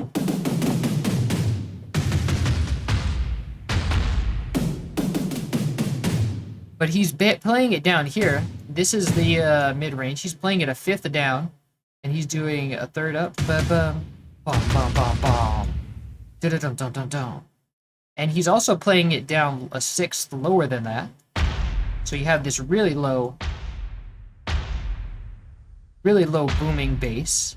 So he's basically, if you want to make drums more powerful, first pick a powerful drum, pitch it down, and then play two notes at a time. And actually, Donkey Kong 64, and when we did Angry Aztec, I recall it used this exact same interval. This is a major sixth, I think. And DK64 also used that same interval on the power tom. I believe it was a B and a D. So that's interesting to note that like cross-platform, he kind of used the same method for like big powerful drums. But that was also Grant, so maybe Grant was using that same method, right?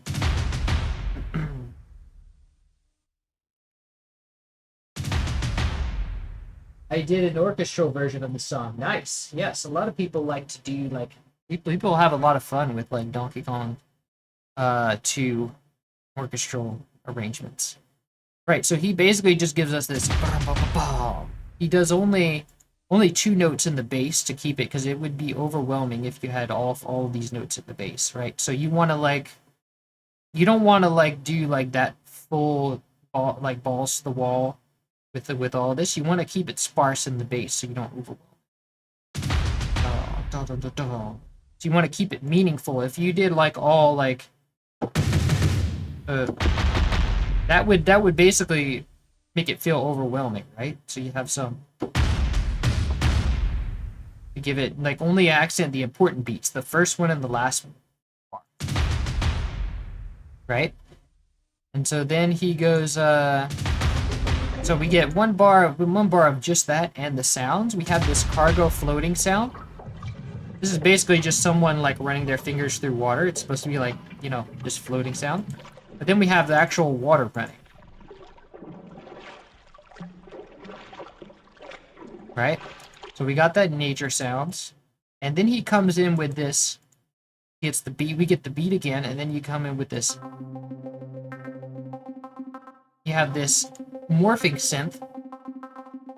And this is actually one of those sounds that he used a lot in Donkey Kong 2, where he basically had like a bunch of samples and they were all at different parts. This is a synth. He did this on his Roland Juno Alpha 1. And he basically just made a synth, right? And he put it at varying degrees of the cutoff of a low pass cutoff filter. So that's the raw tone right there. And if we take away the envelope, and then we remove the reverb and delay, you have a raw saw tone. And then he just introduced the filter with some resonance, right? If you have resonance, when you introduce resonance, it basically makes this little peak here at the end of the filter. So he basically took samples of this synth at varying degrees. And then when you put it all into the system, you can basically play it like an instrument and have it be a live synth where it's like he's tweaking the filter in real time, right? He's also moving the panning, right? Like he's making it back and forth. And he's also varying the velocity. Because like, see, you have different power levels of the note for each one. So it's basically making like a beat. So if you edit the velocity, you can basically just have that going around.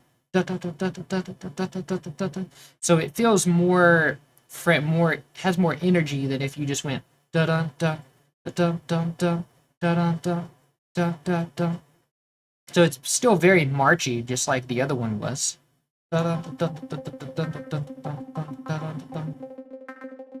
So he varies the velocity a lot to give it that beat. And then he does this panning where it's like switching the pan from left to right. So that's why you're hearing this like it's in one ear and like in the other. Very psychedelic. Right? And then he's doing the string thing here. It's very hard to hear. It's very faint. But it is a string note.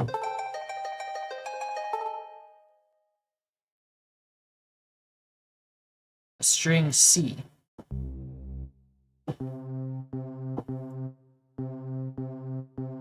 Doing quarter notes.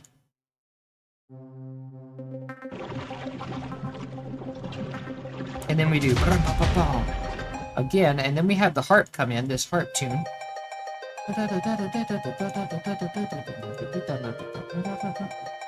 So now we're sort of alluding to a chord progression, right? We have arpeggios here.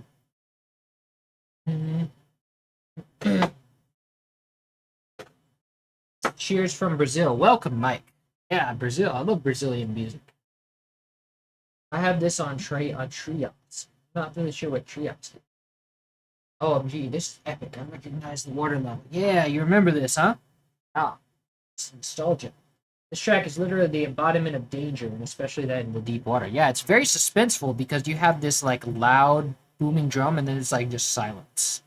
It's like it gets you expecting something, right? To have 2 bars of silence, it's like just bomb. So you start out with something really exciting, and then you just drop it. It's like whoa, it's like just booming, then it's like nothing. You're left with like very loud noise, and then silence. That's very suspenseful. And then you have this like quiet. If you remove this, it would be a lot more. It would be a lot less scary, right? Be like you just like okay, right? Watch.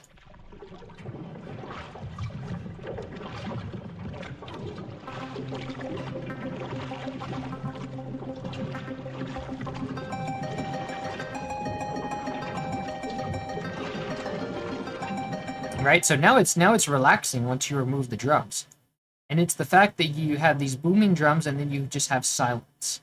It's like it's jerking people from like loud to soft, loud to soft. So it's tension and release. Everything is tension and release.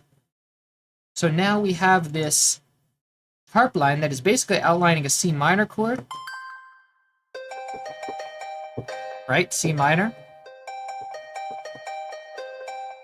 And then we go to G sharp major inverted, but it's only 1 note difference since it's a third down. So if you invert that, you get all the same. All you need is this 1 note to change, and it's kind of introduces suspense because a minor second is a very scary interval. So because we have this little change, it basically makes for a lot of suspense.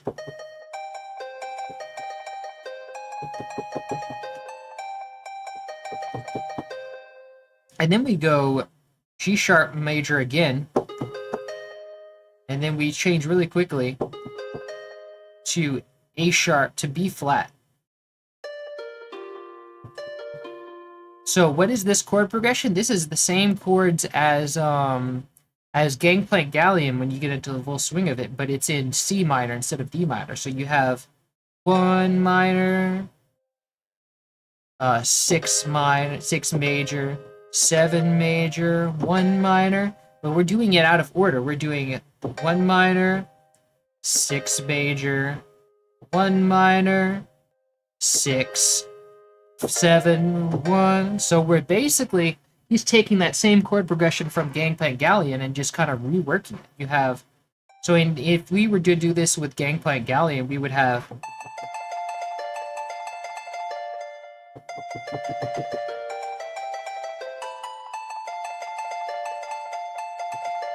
Or we could even do with that same change to G sharp and start using A sharp instead. We could do.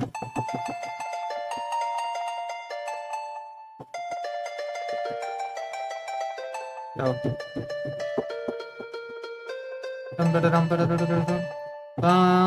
So at the same time, you could also play that same melody here. It's like.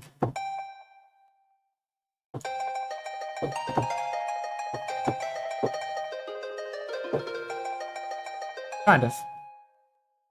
So we're doing that, basically reprising that chord progression from Gangplank Galleon. Because now here is the first time we have some actual doom here. So we're reprising that final boss chord progression. And so now we do this same thing we do. But then we go down to G major. This is also breaking that scale. If you remember, we introduced a G major as like a startling chord in Jib Jig. So we're kind of doing a very classical thing. This is a very classical thing to do, where we're using the leading tone, this B, in the key of C minor. The note before the root is the leading tone, and that gives it a very classical sound. You would never hear this in folk music. You would never hear this in like rock music. You only hear this in classical music.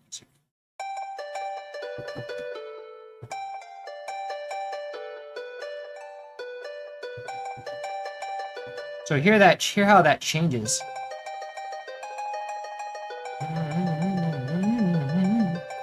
So that's really cool. That's he's definitely making this a classical song. I made something like a remix or anything of this irate of this irate 8 tension. Basically the same song, but I made it a song in synthwave type remix. Yeah, this could lend itself to a synthwave type remix because the beat is very dun dun dun dun dun dun dun dun dun dun dun dun dun dun dun dun dun, which is the synthwave beat, very regular beat.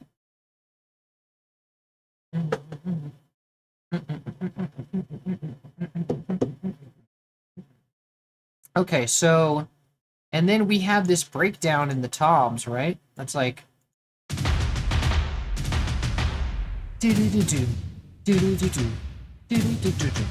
basically just playing around. Since the toms have no tune, it doesn't matter what note you do this on. Basically just playing around with like melodic toms. Sort of giving that Phil Collins experience, right? That Phil Collins drum breakdown. And then when we really get into the swing of it, we go into these strings. These strings are basically following the same chord progression, but now with a full string.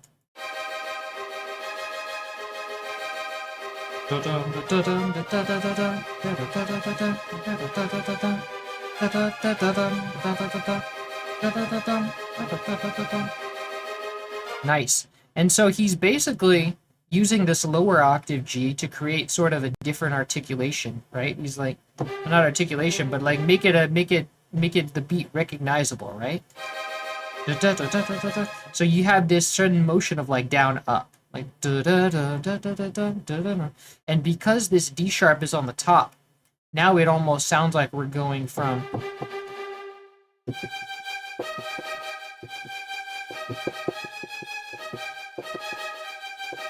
because our ears hear the what's on top is the melody.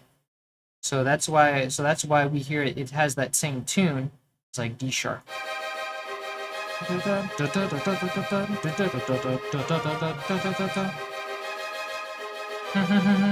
No. And so what he's doing here is when he's going to G major, he's now also doing this. He's sort of like building upon that. Now we're getting a D diminished chord here.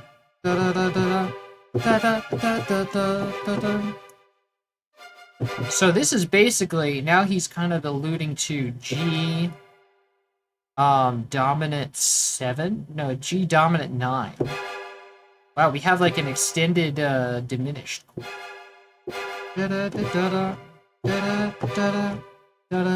Pretty cool. And so now in the drums, we're also adding that snare to the drums, right? This is the same kind of snare line that we used in Welcome to Crocodile Isle, right? Because it was like bom bom, basically the same kind of snare line that we had to introduce there. So he's connecting all these songs together. It's very march, very much a march. There's no real syncopation here. Or if there is, it's like basically following a line. Slow, fast, slow, fast. And then he has this part at the end that's like.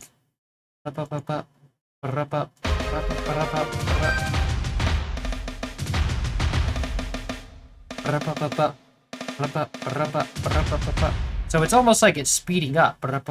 You give it a little rest, a little more rest, and then and no rest, or very little rest. But it's like half the speed. That's pretty cool. Little variation.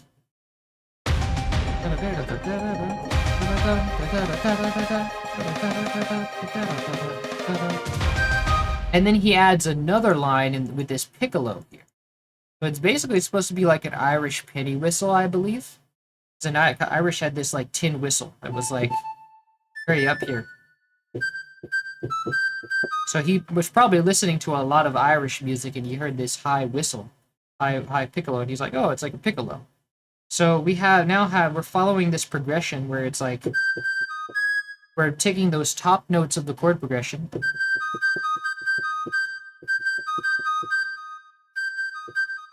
And we're not even hitting the downbeat, so we have a little bit of syncopation here. It's kind of Latin in a way. It's not exactly folksy, it's more Latin, so we're borrowing from Latin here. This is what a lot of Latin music did. It would like not hit the downbeat on the melody, avoid the downbeat on the melody, and let the drums and bass take care of that. While it was like.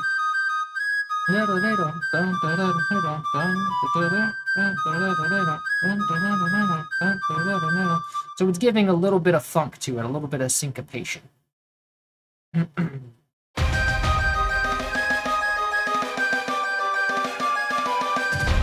then we come in with this heavy bass, right? This low string. This is actually the string note, but it sounds like a synth bass because it's so low. And it's a synth string. So once you get those strings pitched down to the bass,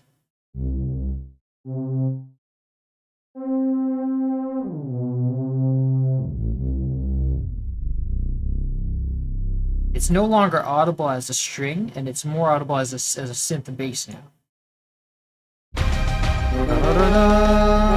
So you have this long droning C note in the bass.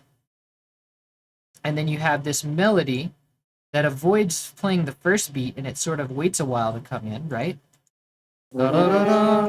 So it's what it's doing is it's leaving this it's leaving room for this beat to play, because we always want to hear these toms, right? These toms are like the backbone of the song. So we don't want to like stifle these toms by playing a melody over it. We want to like let them play, and then it's like, okay, now we'll do a melody, and do a melody on these offbeats. So it's like,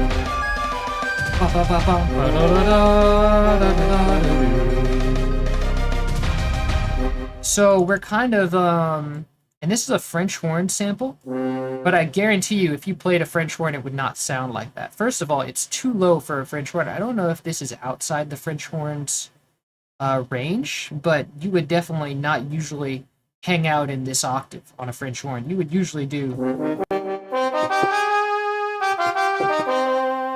And even then, this is a weird sound for a French horn. It's basically sounds like someone blared a really loud French horn note.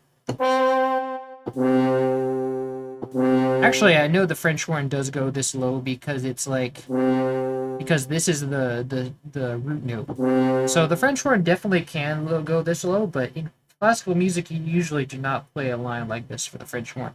So it's really sort of has a muted sound to it. It's almost like this French horn was muted in a way. Yeah, it's possible that this person like this musician really just blew the French horn really hard because of like for this note, because the French horn is a very mellow instrument. And if so, you can look up how a French horn sounds. You'll hear what I mean. It does not sound this strong usually, and it does not usually play this low. But even then, playing it up here kind of ruins it because this sound is a really nasally sound. Like it's a super nasally note, super nasally sample. So it sort of sounds like a like foghorn, really. It's sort of giving like like a ship's horn. So basically, what that makes me think is like Dave is like alluding to a ship's foghorn sound, kind of. Like when like in SpongeBob when his alarm would go off and it was basically a ship horn, like boom. That's basically what this is. So what this sounds like to me, it's like.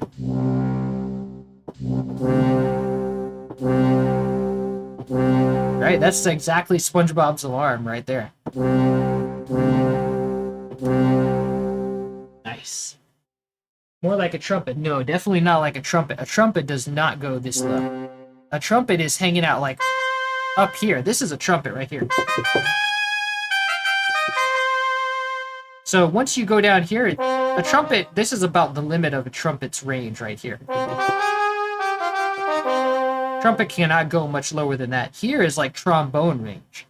So in order to get this kind of sound in an orchestral setting, I would not use a French horn. I would use maybe a tuba, but a tuba doesn't have very many overtones to create this sound. You might want to mute a trombone to get this sound, or use a cimbasso. You can look up all these sound like if I was trying to create this sound in a modern context, like if I go to play like this like piece. This is my orchestral library that I use for my original music. Basically, you're gonna want like this cimbasso, right? It's gonna take a second to load here, but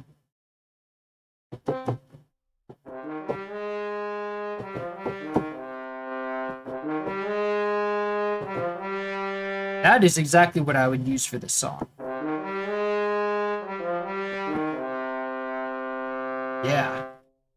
So, and if you do a solo French horn on this, it's gonna sound more like this. Let's see.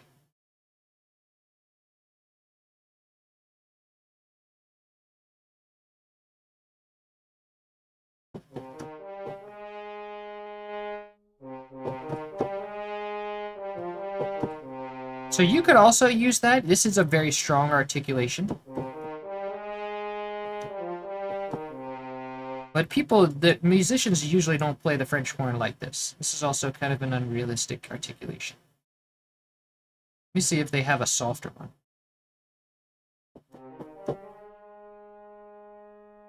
This is just quieter, really.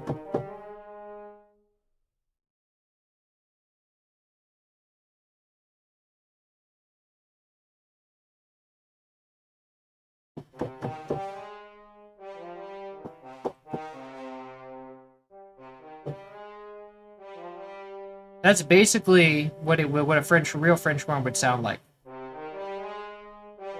This is so quiet. I hate how this library has like really quiet sounds. There we go. Which does sound pretty bold, I'll give you that, but when you play it up here... There you go, that sounds more normal.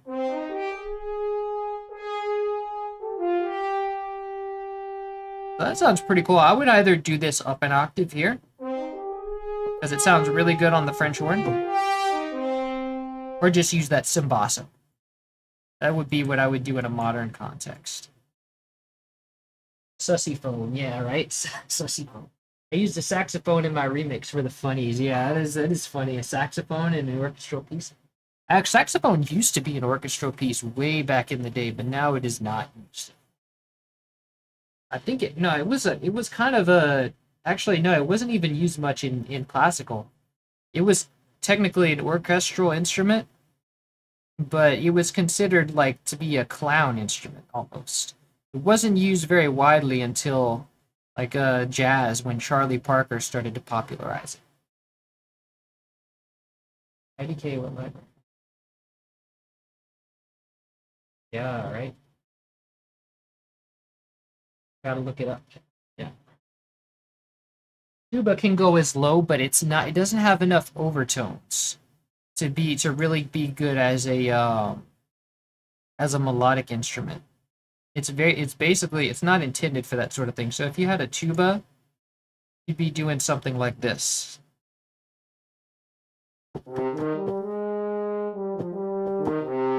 So it could do it, it could work. But once you get the strings in there and all that other stuff, you are not going to be able to hear that tuba. That tuba is going to be buried under there. So I would say the cimbasso or the French horn an octave up.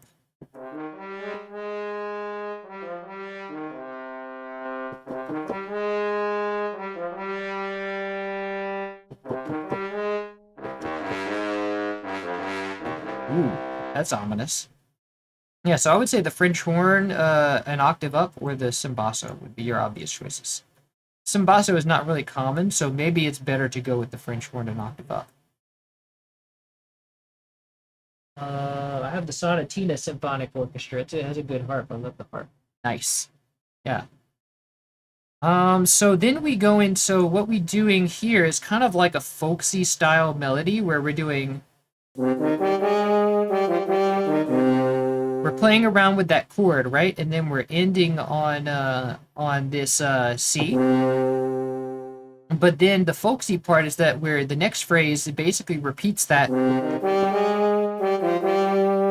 It's sort of like nursery rhyming, right? It's like we're ending at a fifth up. This is kind of what he was doing in Klomps Romp a lot, right? Like he was doing.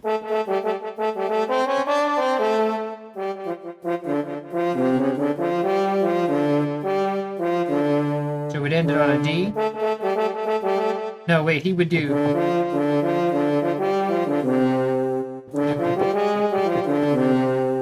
Ending on that C, and then ending on that G. So that's the exact same note he kind of did that section on in Clumps Rock.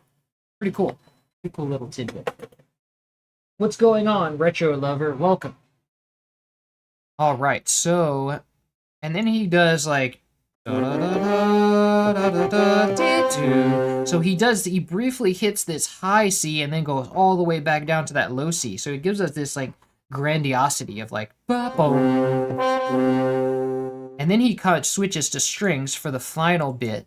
This is like three phrases now. Then we do in the strings. These are really weak strings.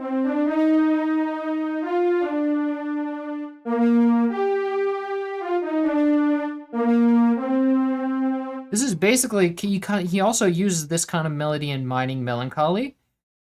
But this is also a very, like, this is a British folksy melody. It's very much like probably some of the songs he maybe heard like in folk growing up as a kid. But if you listen to what was it like there's a song called Turtle Doves that's a British like folk music. My little turtle dove, no no no no no no no no no no no no no. And it's very much like this, like da da da. I learned this in school, like in singing class, and I forgot it. But it's basically called like my turtle dove or something like that.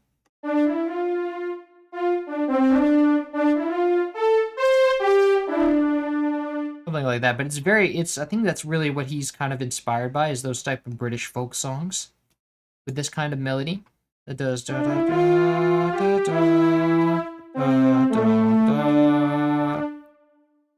da. And meanwhile, we're doing a new chord change here with these two bars, right? Because in the chords, we're doing.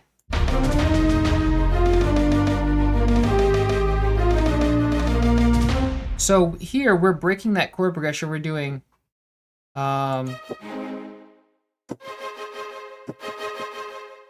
G sharp major again. And then we're going back down to G sharp. Okay, so actually we're just playing with that 6 and 7, right? That 6 and 7 resolution. We're basically doing a long 6 and 7 resolution. We're going 6 6 6 6. Mark of the Beast, right? 6 6 6 6. Hide your ears if you're close your ears if you're religious. 6 6 6 6. 7 7 7 7. 6 6 6 6. 7 6 6 6 7 7 7. And then we go to that resolution, that 1 minor, right? Da da da da da da da da. And then we have that final note in the melody as a C. So basically, in this strings, we're going actually, one thing, the bass kind of tells a different story, right? Like in the bass, we kind of at that melody. We hang out on C. And then we hit that G up here, right? Then we go up to G briefly in the bass. Dum, dum. So we kind of have a 5-to-1 resolution, because this is like the 5 of the key is the G. Dum, do.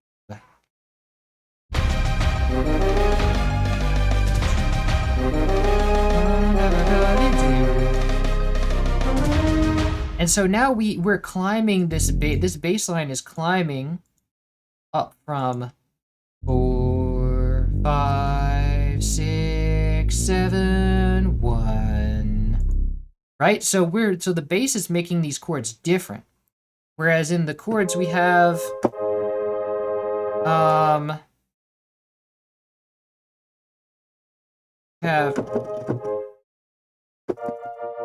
in the bass makes this a.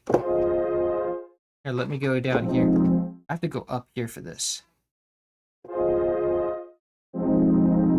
Wow, we are so far in the bass, I can't even see that. So we have an F minor 7 chord. That bass is basically making this, because in the upper strings we have G sharp major, but the bass makes, having this F here makes this an F minor 7, right? And then we go to G minor 7, because the upper strings are doing A sharp major, but the bass makes the G in the bass makes this a G7. So basically, and we're not just playing around with, we're modulating from, we're going from 4, 5, and then we're doing that solid G sharp, A sharp, C minor. So we're basically just climbing. We're starting down low, and by doing this, he's building tension, right? We're going dum dum dum dum dum dum. So he's building tension and then like releasing it with that resolution. Pretty cool. How are you? I'm good. How are you? Yeah, I'm having fun, having a good time. Having a good time. If I'd make a dangerous track, I'd probably use a lot of C minor. IDK cannot compose. I steal melodies and change them a little bit. Yeah, I think people, it's okay to steal melodies and change them a bit. That's the cornerstone of music. Dave did that a lot, right? Like he used like there's so many songs that you can listen to. I have a playlist on my channel called songs that inspired the Donkey Kong Country series, and you can hear like a lot of them are basically just like he stuck really closely to these songs, but they're such obscure songs that people would not really know them, and it's like, so you can kind of get away with that. All music is a regurgitation of something else. So as long as you're not breaking copyright, as long as you're changing the vibe of that, you don't want to use the same vibe as someone, right? Because that's how the Ghostbusters theme got in trouble for ripping off like Huey Lewis and the News, right? Is like, and that's how what's it called? Blurred Lines got in trouble for reusing like some Marvin Gaye song. It's like they kept the vibe the same. You want to change the vibe, is the idea. You want to put your own spin on it. There has to be something new you're offering to the conversation. Otherwise, it's copyright infringement. Please make a playlist and post it. The post, I'm way ahead of you, man. The playlist is already posted. It's on my channel. If you look at songs that inspired the Donkey Kong Country trilogy, you might find some surprising ones you didn't know about. So basically, yeah, he's building tension and then releasing it here with this return to the loop. Now he's looping the song. It's basically going back to like pretty much exactly back to the beginning, right? It's a straight loop, except that he has this one note in the strings, like playing the loop. Right, so we hear that resolution in the loop, and like now we don't mind that we know it's a loop. It's like we're bringing it right back to the beginning. It's like, it's part of the resolution is looping it. It's like we're going back to what we're familiar with. All of a sudden we got tension and tension, and it's like, back to familiarity. Now we know this is a loop. So he's making it obvious that there's a loop, but he's also making it satisfying. Making use of the loop. Oh, I got it. Cool. Yep, Phil Collins, the legend. Yes, legendary Phil. Heard about that Ghostbusters ripping off that song. Yeah, Ghostbusters ripped off a Huey Lewis and the News song, and then Blurred Lines, Robin Thicke ripped off a Marvin Gaye song. I don't remember if they won that lawsuit. But there's sometimes you can't even, like, they try to say that it was ripped off, but it's just, like, not, because it's changing the vibe too much. Like, someone, like, I think Ed Sheeran was here in New York City. I actually saw, like, when I was, at the time I was working at a hotel, like, as a elevator attendant, like, as a gig. And I saw Ed Sheeran come out of the hotel elevator. I was like, whoa, what? But basically, he was here in New York for a time, because he got sued for being like apparently he got sued for one of his songs being too close to another song, but it was not like they lost that lawsuit. It was not close enough. Like it was not. That was just a stretch. So it's like there's only so far you can take it to say hey, wow, this person is like actively like recycling another song and like using it. And it helps if that song that you used is not famous, which is what David Wise was using a lot. Like if he was doing like if he was sticking that close to like some famous songs, he might get in trouble, but no. He like they were not very well known songs, so it's not going to be copyright infringement. And it was not very like it was not really he wasn't ripping off like songs. Like a lot of them were from films and they only played for a small portion. It's not like a song that people would listen to all the time, you know. And like I think in the case of Disco Train used a club song, so it wasn't really like a popular song, and it was in a different context. They didn't he didn't really like use the same exact vibe. He just kind of took bits and pieces of that song. But most of the other places he took from were from films from films. Yeah, basically, he didn't use a lot of like actual songs that he inspired from. So that helped a lot because it's like not it's just a piece of the film that he's using one song from the film. So it's not as bad as if you're like taking a whole song that people are gonna know and recognize. Yeah, so that was basically a whole tangent, but now let's basically actually I'm gonna cut it off here because this is where we'll cut it off for today. Actually, maybe I'll go for one more. Or maybe I'll just come back. We'll see. But I kinda wanna do I kinda wanna touch on uh the boss tune real quick. Because that'll really wrap it up because after that it's basically Hothead Bob was not really a major theme, but people do like that one, so I might go to that one. But I want to finish it off because these are like the major themes that we're establishing, right? I want to do Boss Bossa Nova and then finish it off like that. I feel like I have some more in me. Nothing but the dog in me. Once again, Contact is being a dumb, stupid thing.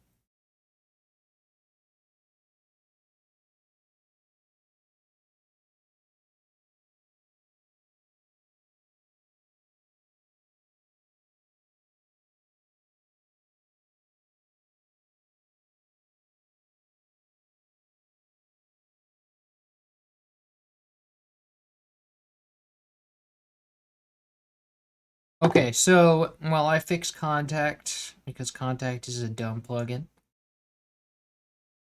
it's not gonna find it. At least we have less instruments this time for Contact to mess up.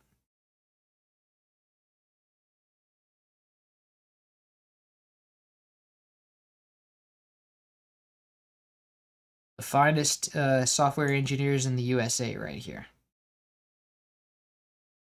Wait, where was... I don't even remember what the panning was for this. Oh, well. I'll go fix that later. I need the pizzicato strings from Donkey Kong Country 1. Yo. What? Oh, that's a wave.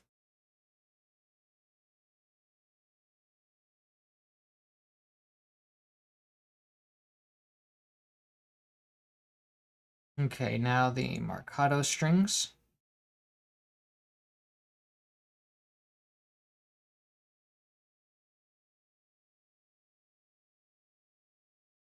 Okay, now we have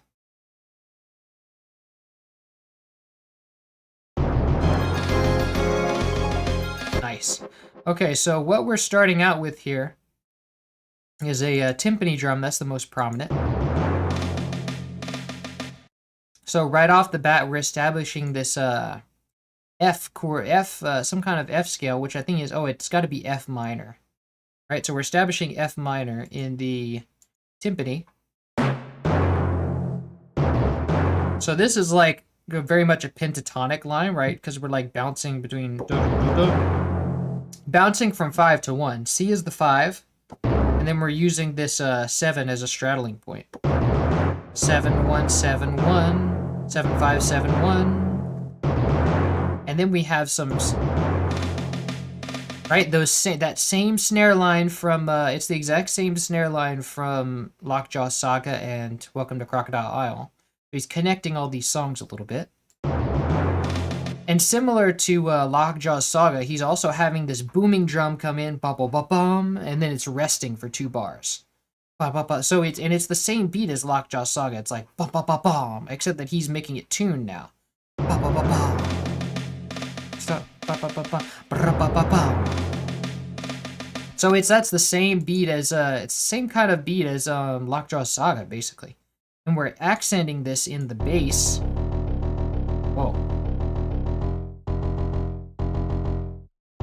Dun, dun, dun, dun, dun. Except that we're using E's here for some reason. I don't know why he did that. So we're kind of using the leading tone here. It doesn't really matter so much that the notes are different because this is a drum, right?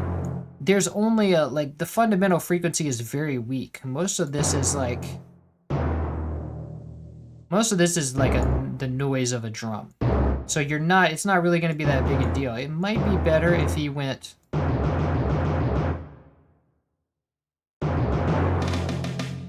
But it's not very noticeable. But basically, we're using the leading tone here. We're in F minor. I hate how it just selects this. Like, why does FL Studio do this? Just because I select this does not mean I want to preview this one specific part and loop it. Da, da, da, da. So the bass line is actually is mirroring what the snare is doing, right? So we have this low bass and this snare going. Da, da, da, da, da, da, da, da, da. Why is that still? Oh, okay.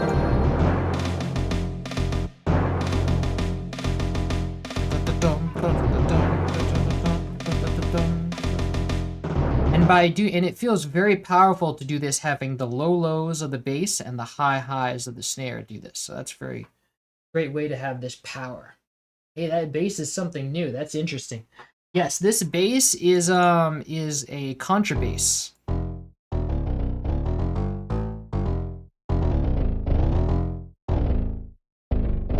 Yeah, so it's basically a solo bowed bass. I love Hothead Bob. It's on top 3. All right. Well, we'll go through that next stream. We won't get to that today, but we'll go to it next time. Okay, so we're doing this, and then in the we're basically riding on that F note, and then in the strings we have this.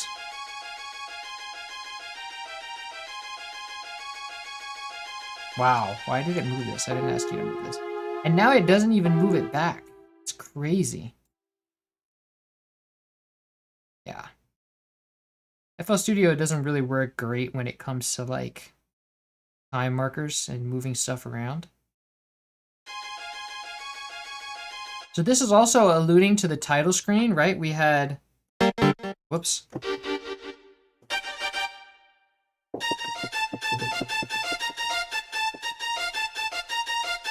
Something like that for the title screen.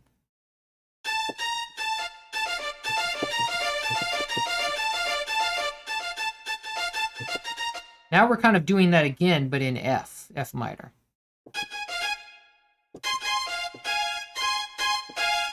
We're kind of bouncing up and down between those 2 notes in the chord, right? And we're also using that same chord progression in Lockjaw Saga, but now it's in F minor. And this time, instead of going, we could have gone. Wait.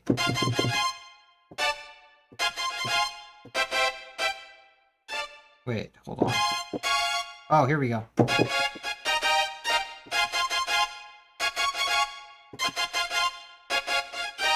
But that feel, this like, it's too resolved for like, it's in Lockjaw Saga, it feels very like triumphant, like it's like, we're winning a little bit. But here we don't want that, because we want it to be, he wanted it to be a little more dissonant and a little more doomful, so we don't want a lot of hope in there, because this feels like hope. So we don't want that. Instead, instead of doing like C sharp major to D sharp major, he does E diminished. So we have this element of like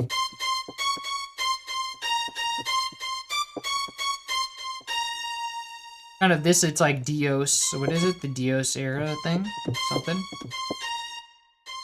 Something like that, but it's like, so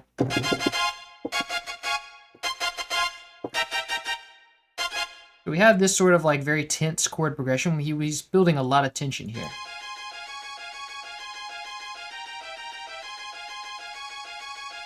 Cool. And then in the, basically what it amounts to the melody, we have like some brass chords. Mirroring that chord progression. But it's basically making a melody out of this because it's doing...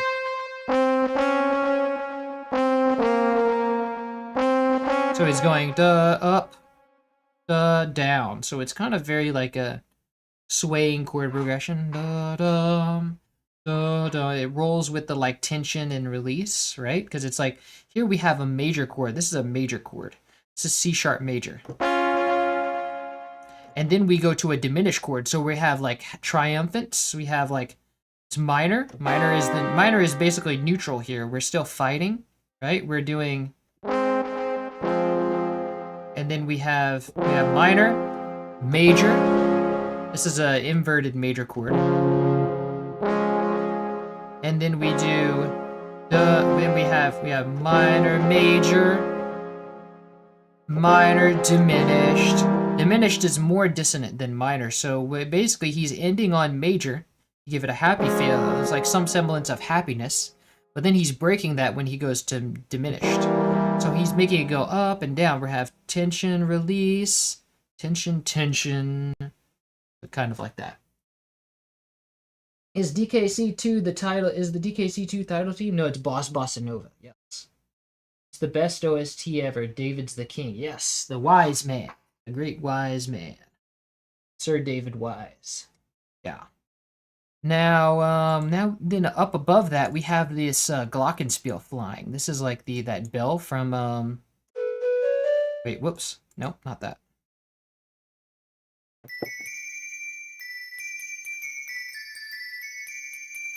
All the way from DK1, now we have it doing a Glockenspiel. It's like...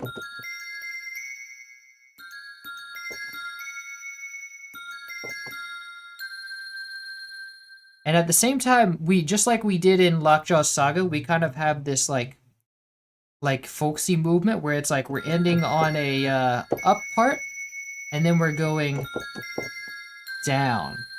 But instead of using a fifth interval, it's like if you wanted to make this more folksy, it would be like... But instead he makes this a tritone, or some dissonance, so it's...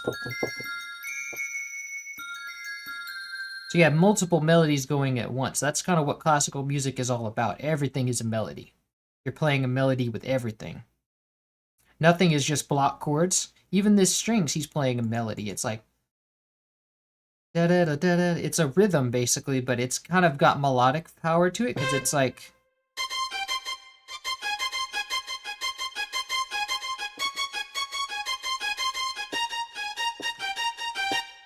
But you see, you're playing a melody with everything when you do classical music. If you want to know how to write classical music, then just make everything into a melody.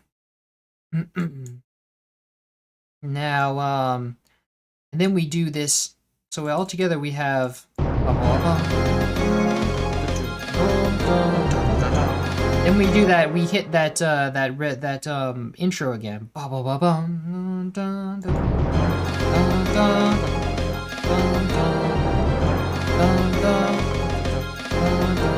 And we also have this harp gliss here from time to time.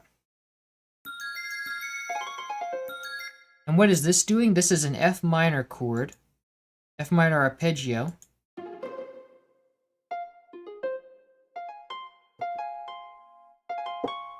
Basically a C sharp 7 chord but it's inverted at the top. Dave does this a lot where he inverts a minor 7 chord up top and plays it as an arpeggio. Sort of like that Stranger Things type thing. Nice. And then he does it again here, but he changes the chord to a C dominant, right? So it kind of has this going, it's going up, and it's going down. So it's following that that bell, whereas it's starting going up, this bell goes up, then the harp goes up, then the bell goes down, then the harp goes down. Bell goes up, harp goes up, bell goes down, harp goes down. Right, and then we switch to this section, kind of doing something different here.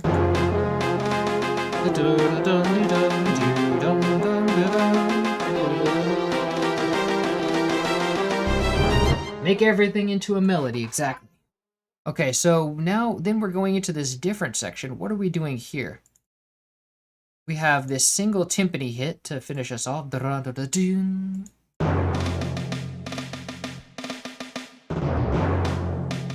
And then we change the snare beat a bit here, right? Right, because we're changing the rhythm here. This is more like a, what we're doing in what's it called? Welcome to Crocodile Isle, right? And kind of to some extent jib jig, right?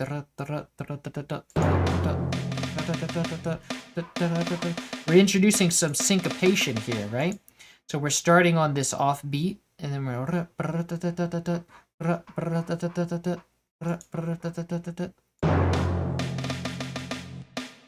and then we keep speeding it up here, watch. And so then we do right? And then we give it a rest here at the end to allow for that big beat to come back in. Right? And then we have this bass. Yeah. Then we go back into that chorus section. So what is he doing with the strings here? We're doing...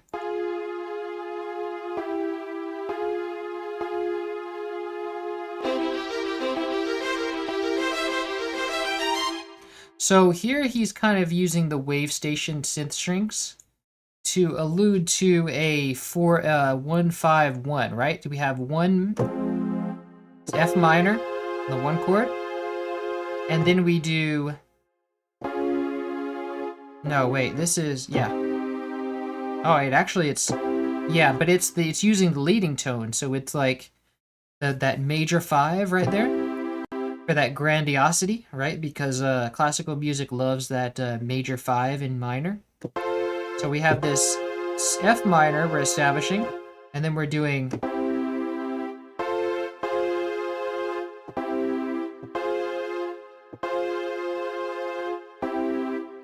Which is basically what we did in Welcome to Crocodile Isle, right? Except we did it in A minor. We had...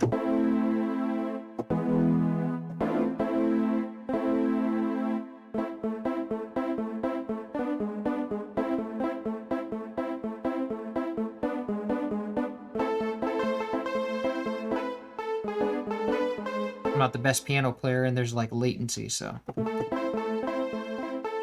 you get the idea.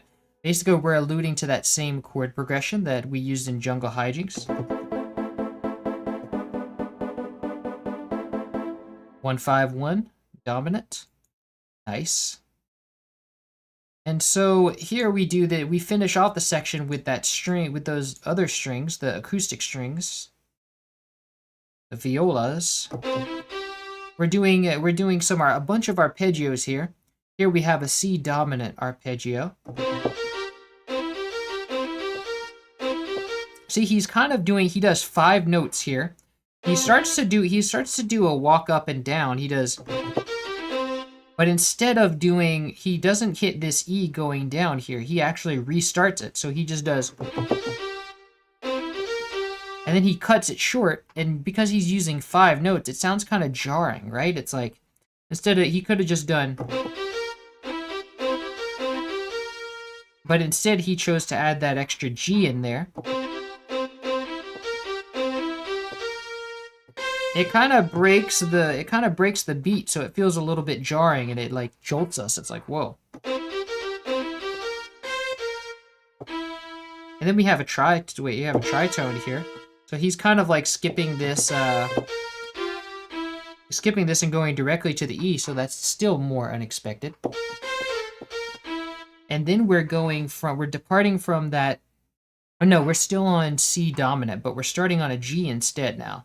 For that next bar, we're doing da da da. So we're rising. We're rising da da da da da. And we still have that that 5-note thing, right? Like he's cutting it off after the 5th note and then starting again. And then he's rising all the way up to the top. So now he's like, instead of going back down like he did after 5 more notes, he's going all the way up. So he's going.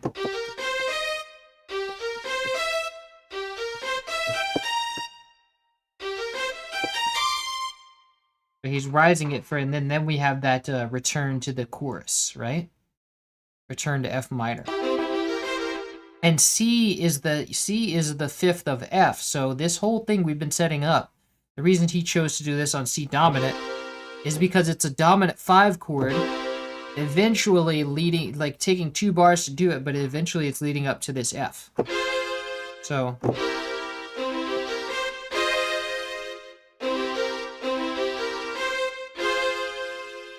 Right? So it's a big old resolution.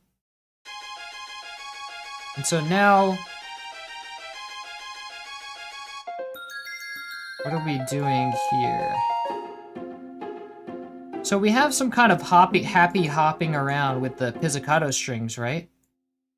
We're doing that same chord hop where we take like where we take the chord and we start playing, hopping around it with 2 notes at a time. And we're still establishing that chord progression as F minor to C major. Dun, dun, dun. Dun, dun, dun, dun. And then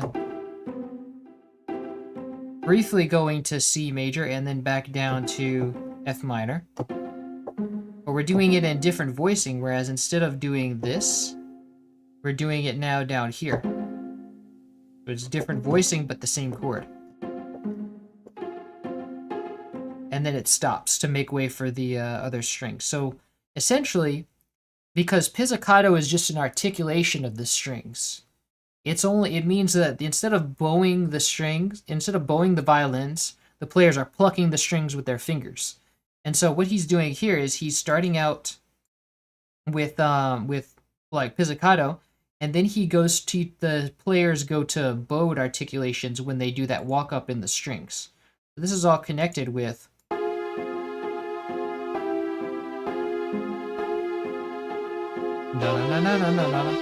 So there's essentially implied to be the same, if this was a real orchestral street, you would use the same strings here, basically violins, I would say, or maybe cellos, or maybe cello is here and viola is here.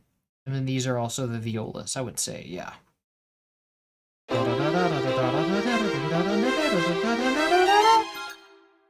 And all the while, he's keeping this same E and G here in the wave station strings. So then we have this melody here, right? That's like doing...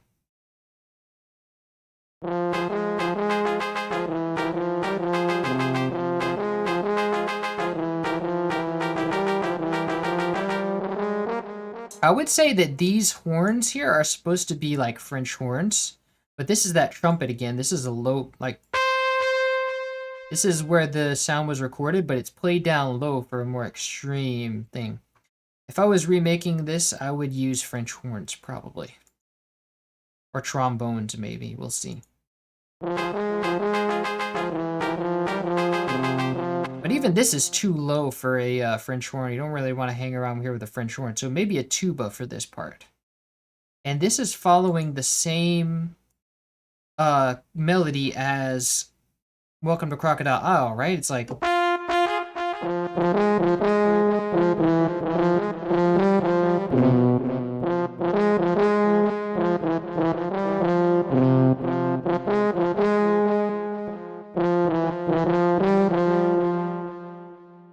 except that instead of, we kind of do it a little differently, right?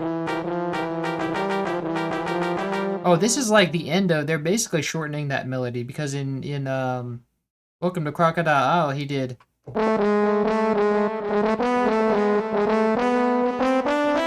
So he's basically like alluding to that part. Da, da, da, da, da. And then he goes back to that. Back to the chorus, so to speak. And then we go in, after that next chorus, we go into the next section.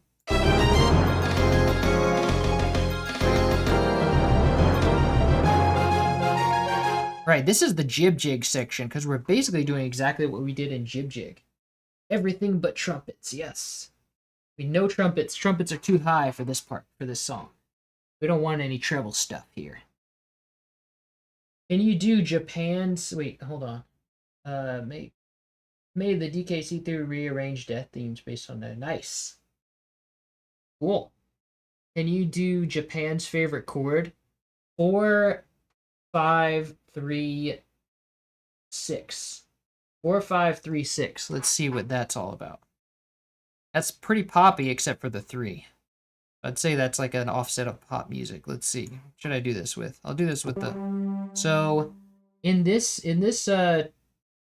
the relative major, this is definitely a major chord progression. In the key of F minor, if we're staying with F minor, the relative major would be G sharp. So let's do this in G sharp, this chord progression. So the 4 chord of G sharp would be 1, 2, 3, 4, would be C sharp major. So you're talking C sharp major, and then the 5 would be D sharp major. And then the 3 would be 1, 2, 3, C minor. So you're talking da, da, C sharp minor, D sharp no, C sharp major, D sharp major, C sharp major, C sharp major, and then the next one is 6, which would be 1, 2, 3, 4, 5, 6. So, oh, yeah, I know this chord progression. I didn't know that was Japan's favorite chord progression. You have 4, 5, 3, 6. And Dave uses this chord progression in Mining Melancholy. Ba-da-dum, ba-bum, bum, ba-bum, ba-bum, ba-bum, ba-bum, ba-da-dum, ba-bum, bum, ba-da-dum, ba-da-dum, ba-da-dum, ba-bum, bum, bum, dum, ba-dum, bum, bum. So this is, yeah, basically, I didn't know that was Japan's favorite. I guess he's like, so it's used much in anime and games. Wow, he was really alluding to anime and games with that chord progression. Nice. DKC2, the anime would be epic. Yes, brass. It is brass. It's basically just a trumpet note pitched down. So it's just a general brass. It's like a very, basically, since the trumpet has a strong fundamental. Or no, not really as strong, but it's all the, like, it has a trumpet is a very bold sound. Much bolder than, like, definitely bolder than a trombone, and probably a little more bold than a French horn. So when you pitch that down here, you get a very bold horn sound. And usually only a tuba is that bold. But you have it doing the mid-range and playing melodies, so it basically sounds like a tuba. So that's kind of what's going on here with that brass. That brass. Yes, I want DKC and DKC2 as movies. They wouldn't do DKC3 anyway. Yeah, DKC3 wouldn't play well, right? You have like a kid and a woman. That's 2 things Hollywood does not like to put in movies very much: kids and women, as the lead anyway. Though they've been doing better about not shying away from putting women as the lead, they definitely, well, they have put kids, like, they have the Little Rascals. They don't do that often. And usually, like a lot of teen movies, will just have teenagers as the protagonists because they're trying to cash in on that teen. But we want kids to watch our movies. But anyway, I'm getting on off topic. Um, yeah.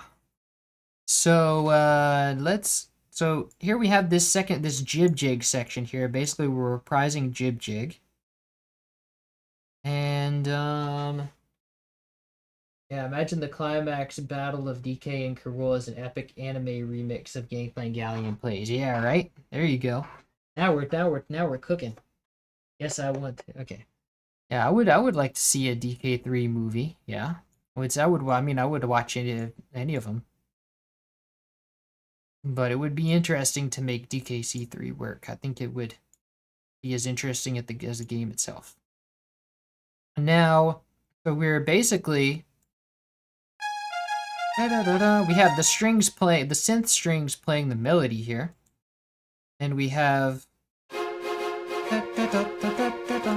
this is that same strings as we've been using, but in a Lockjaw's Locker. But now it sounds more like the range that it's being used in Crook's March, right? Crook's March used it down here, whereas Lockjaw's Saga used it up here.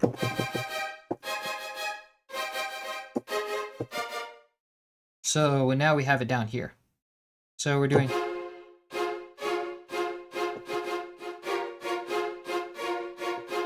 So what's going on here? How are we alluding to Jib Jig? We're basically doing that 4-1 in minor. We're doing 1 1 4 1 4 4 1, and then 4 5, and actually we're doing a 6 here. So we're doing, oh yeah, because he did do 6 to 5, so it was like dum dum. So instead of doing, we're doing that in minor. If we made that a minor in A, it would be, and then what would be like,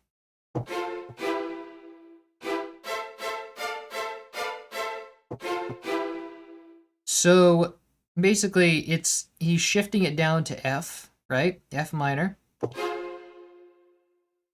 which is F minor is, no, actually this is not an F minor,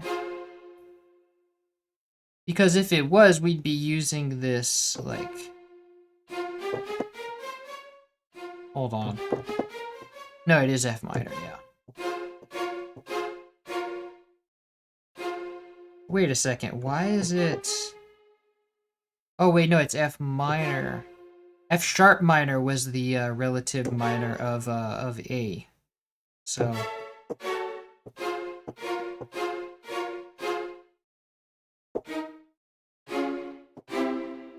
we're using that leading tone again with this C major. So we're basically doing a harmonic minor thing. We're basically in harmonic minor for the song. Harmonic. If this was in natural minor, we would be doing C minor instead of C major.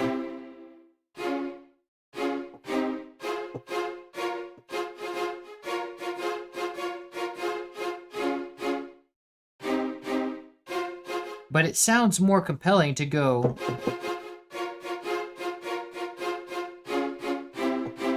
It kind of jars you a little bit more than if you went. It's a little too expected. So if we raise that third, it gets a little more interesting. It spices it up a bit. Because now you have this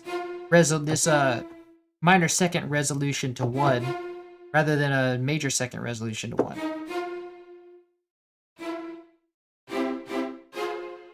Very good, very cool way to do stuff. Which track is the anti-piracy screen music? There is no anti-piracy screen music. I think you're referring to Crook's March, because a lot of times when people would break the game by doing that glitch where you would like with the DK barrel and the Rambi transformation barrel, it would like trick the game into thinking it was a pirated copy for somehow. So it would go to this anti-piracy screen. Or was that the game over screen? Did they use the game over screen for that? But either way, the anti-pirate, there's no special anti-piracy music. But I think that people would encounter that glitch in Crook's March, and then but it would use the game over screen, I think, something like that. I'm not sure. I've never ruined my the Bechdel test. Ah, yes, the Bechdel test. Yeah, I've heard about that.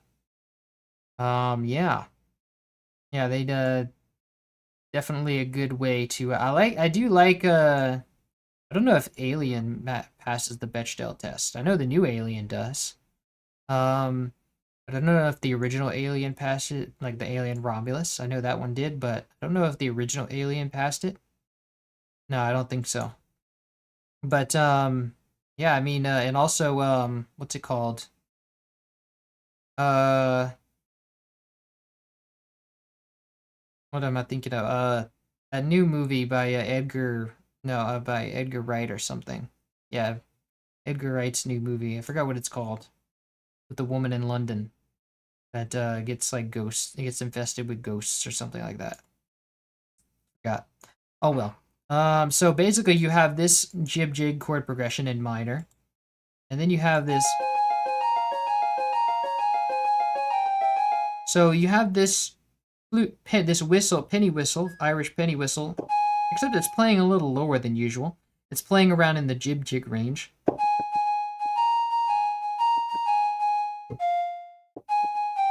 So this is the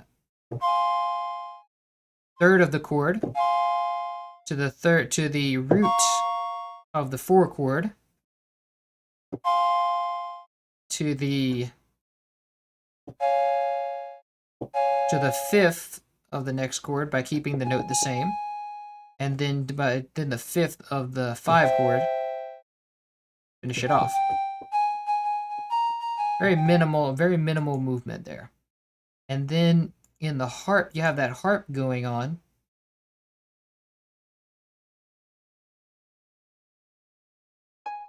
Basically doing an inverted chords. Inverted F minor to inverted C sharp, A sharp.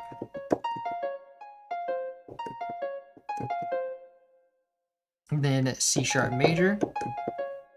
And then we go to E diminished, which we can do because it basically makes this a dominant chord of the 5, right? And then on that second iteration, we kind of go up. Instead of going down with that diminished chord, we go up with that C major chord. Nice little internal resolution. And then here we have the melody.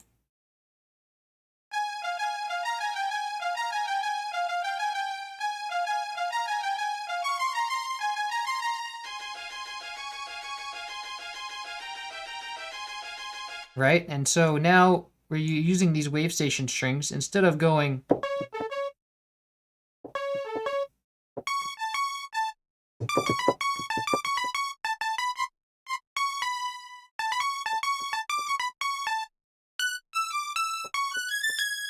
we're doing this in F minor. So we're doing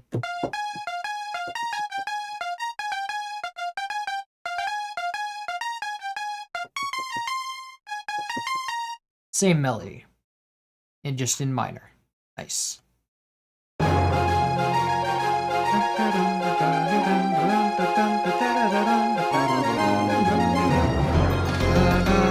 then we loop back to the beginning. That's basically that song. I wonder why DK wasn't playable in 2 and 3. Maybe because of Nintendo, or they simply wanted to use other characters. Yeah, I mean, I think from a writing perspective, it makes sense to include a new character because you don't want to you want to kind of, move a little ways from move a little way from like what you're used to. Introduce some new characters.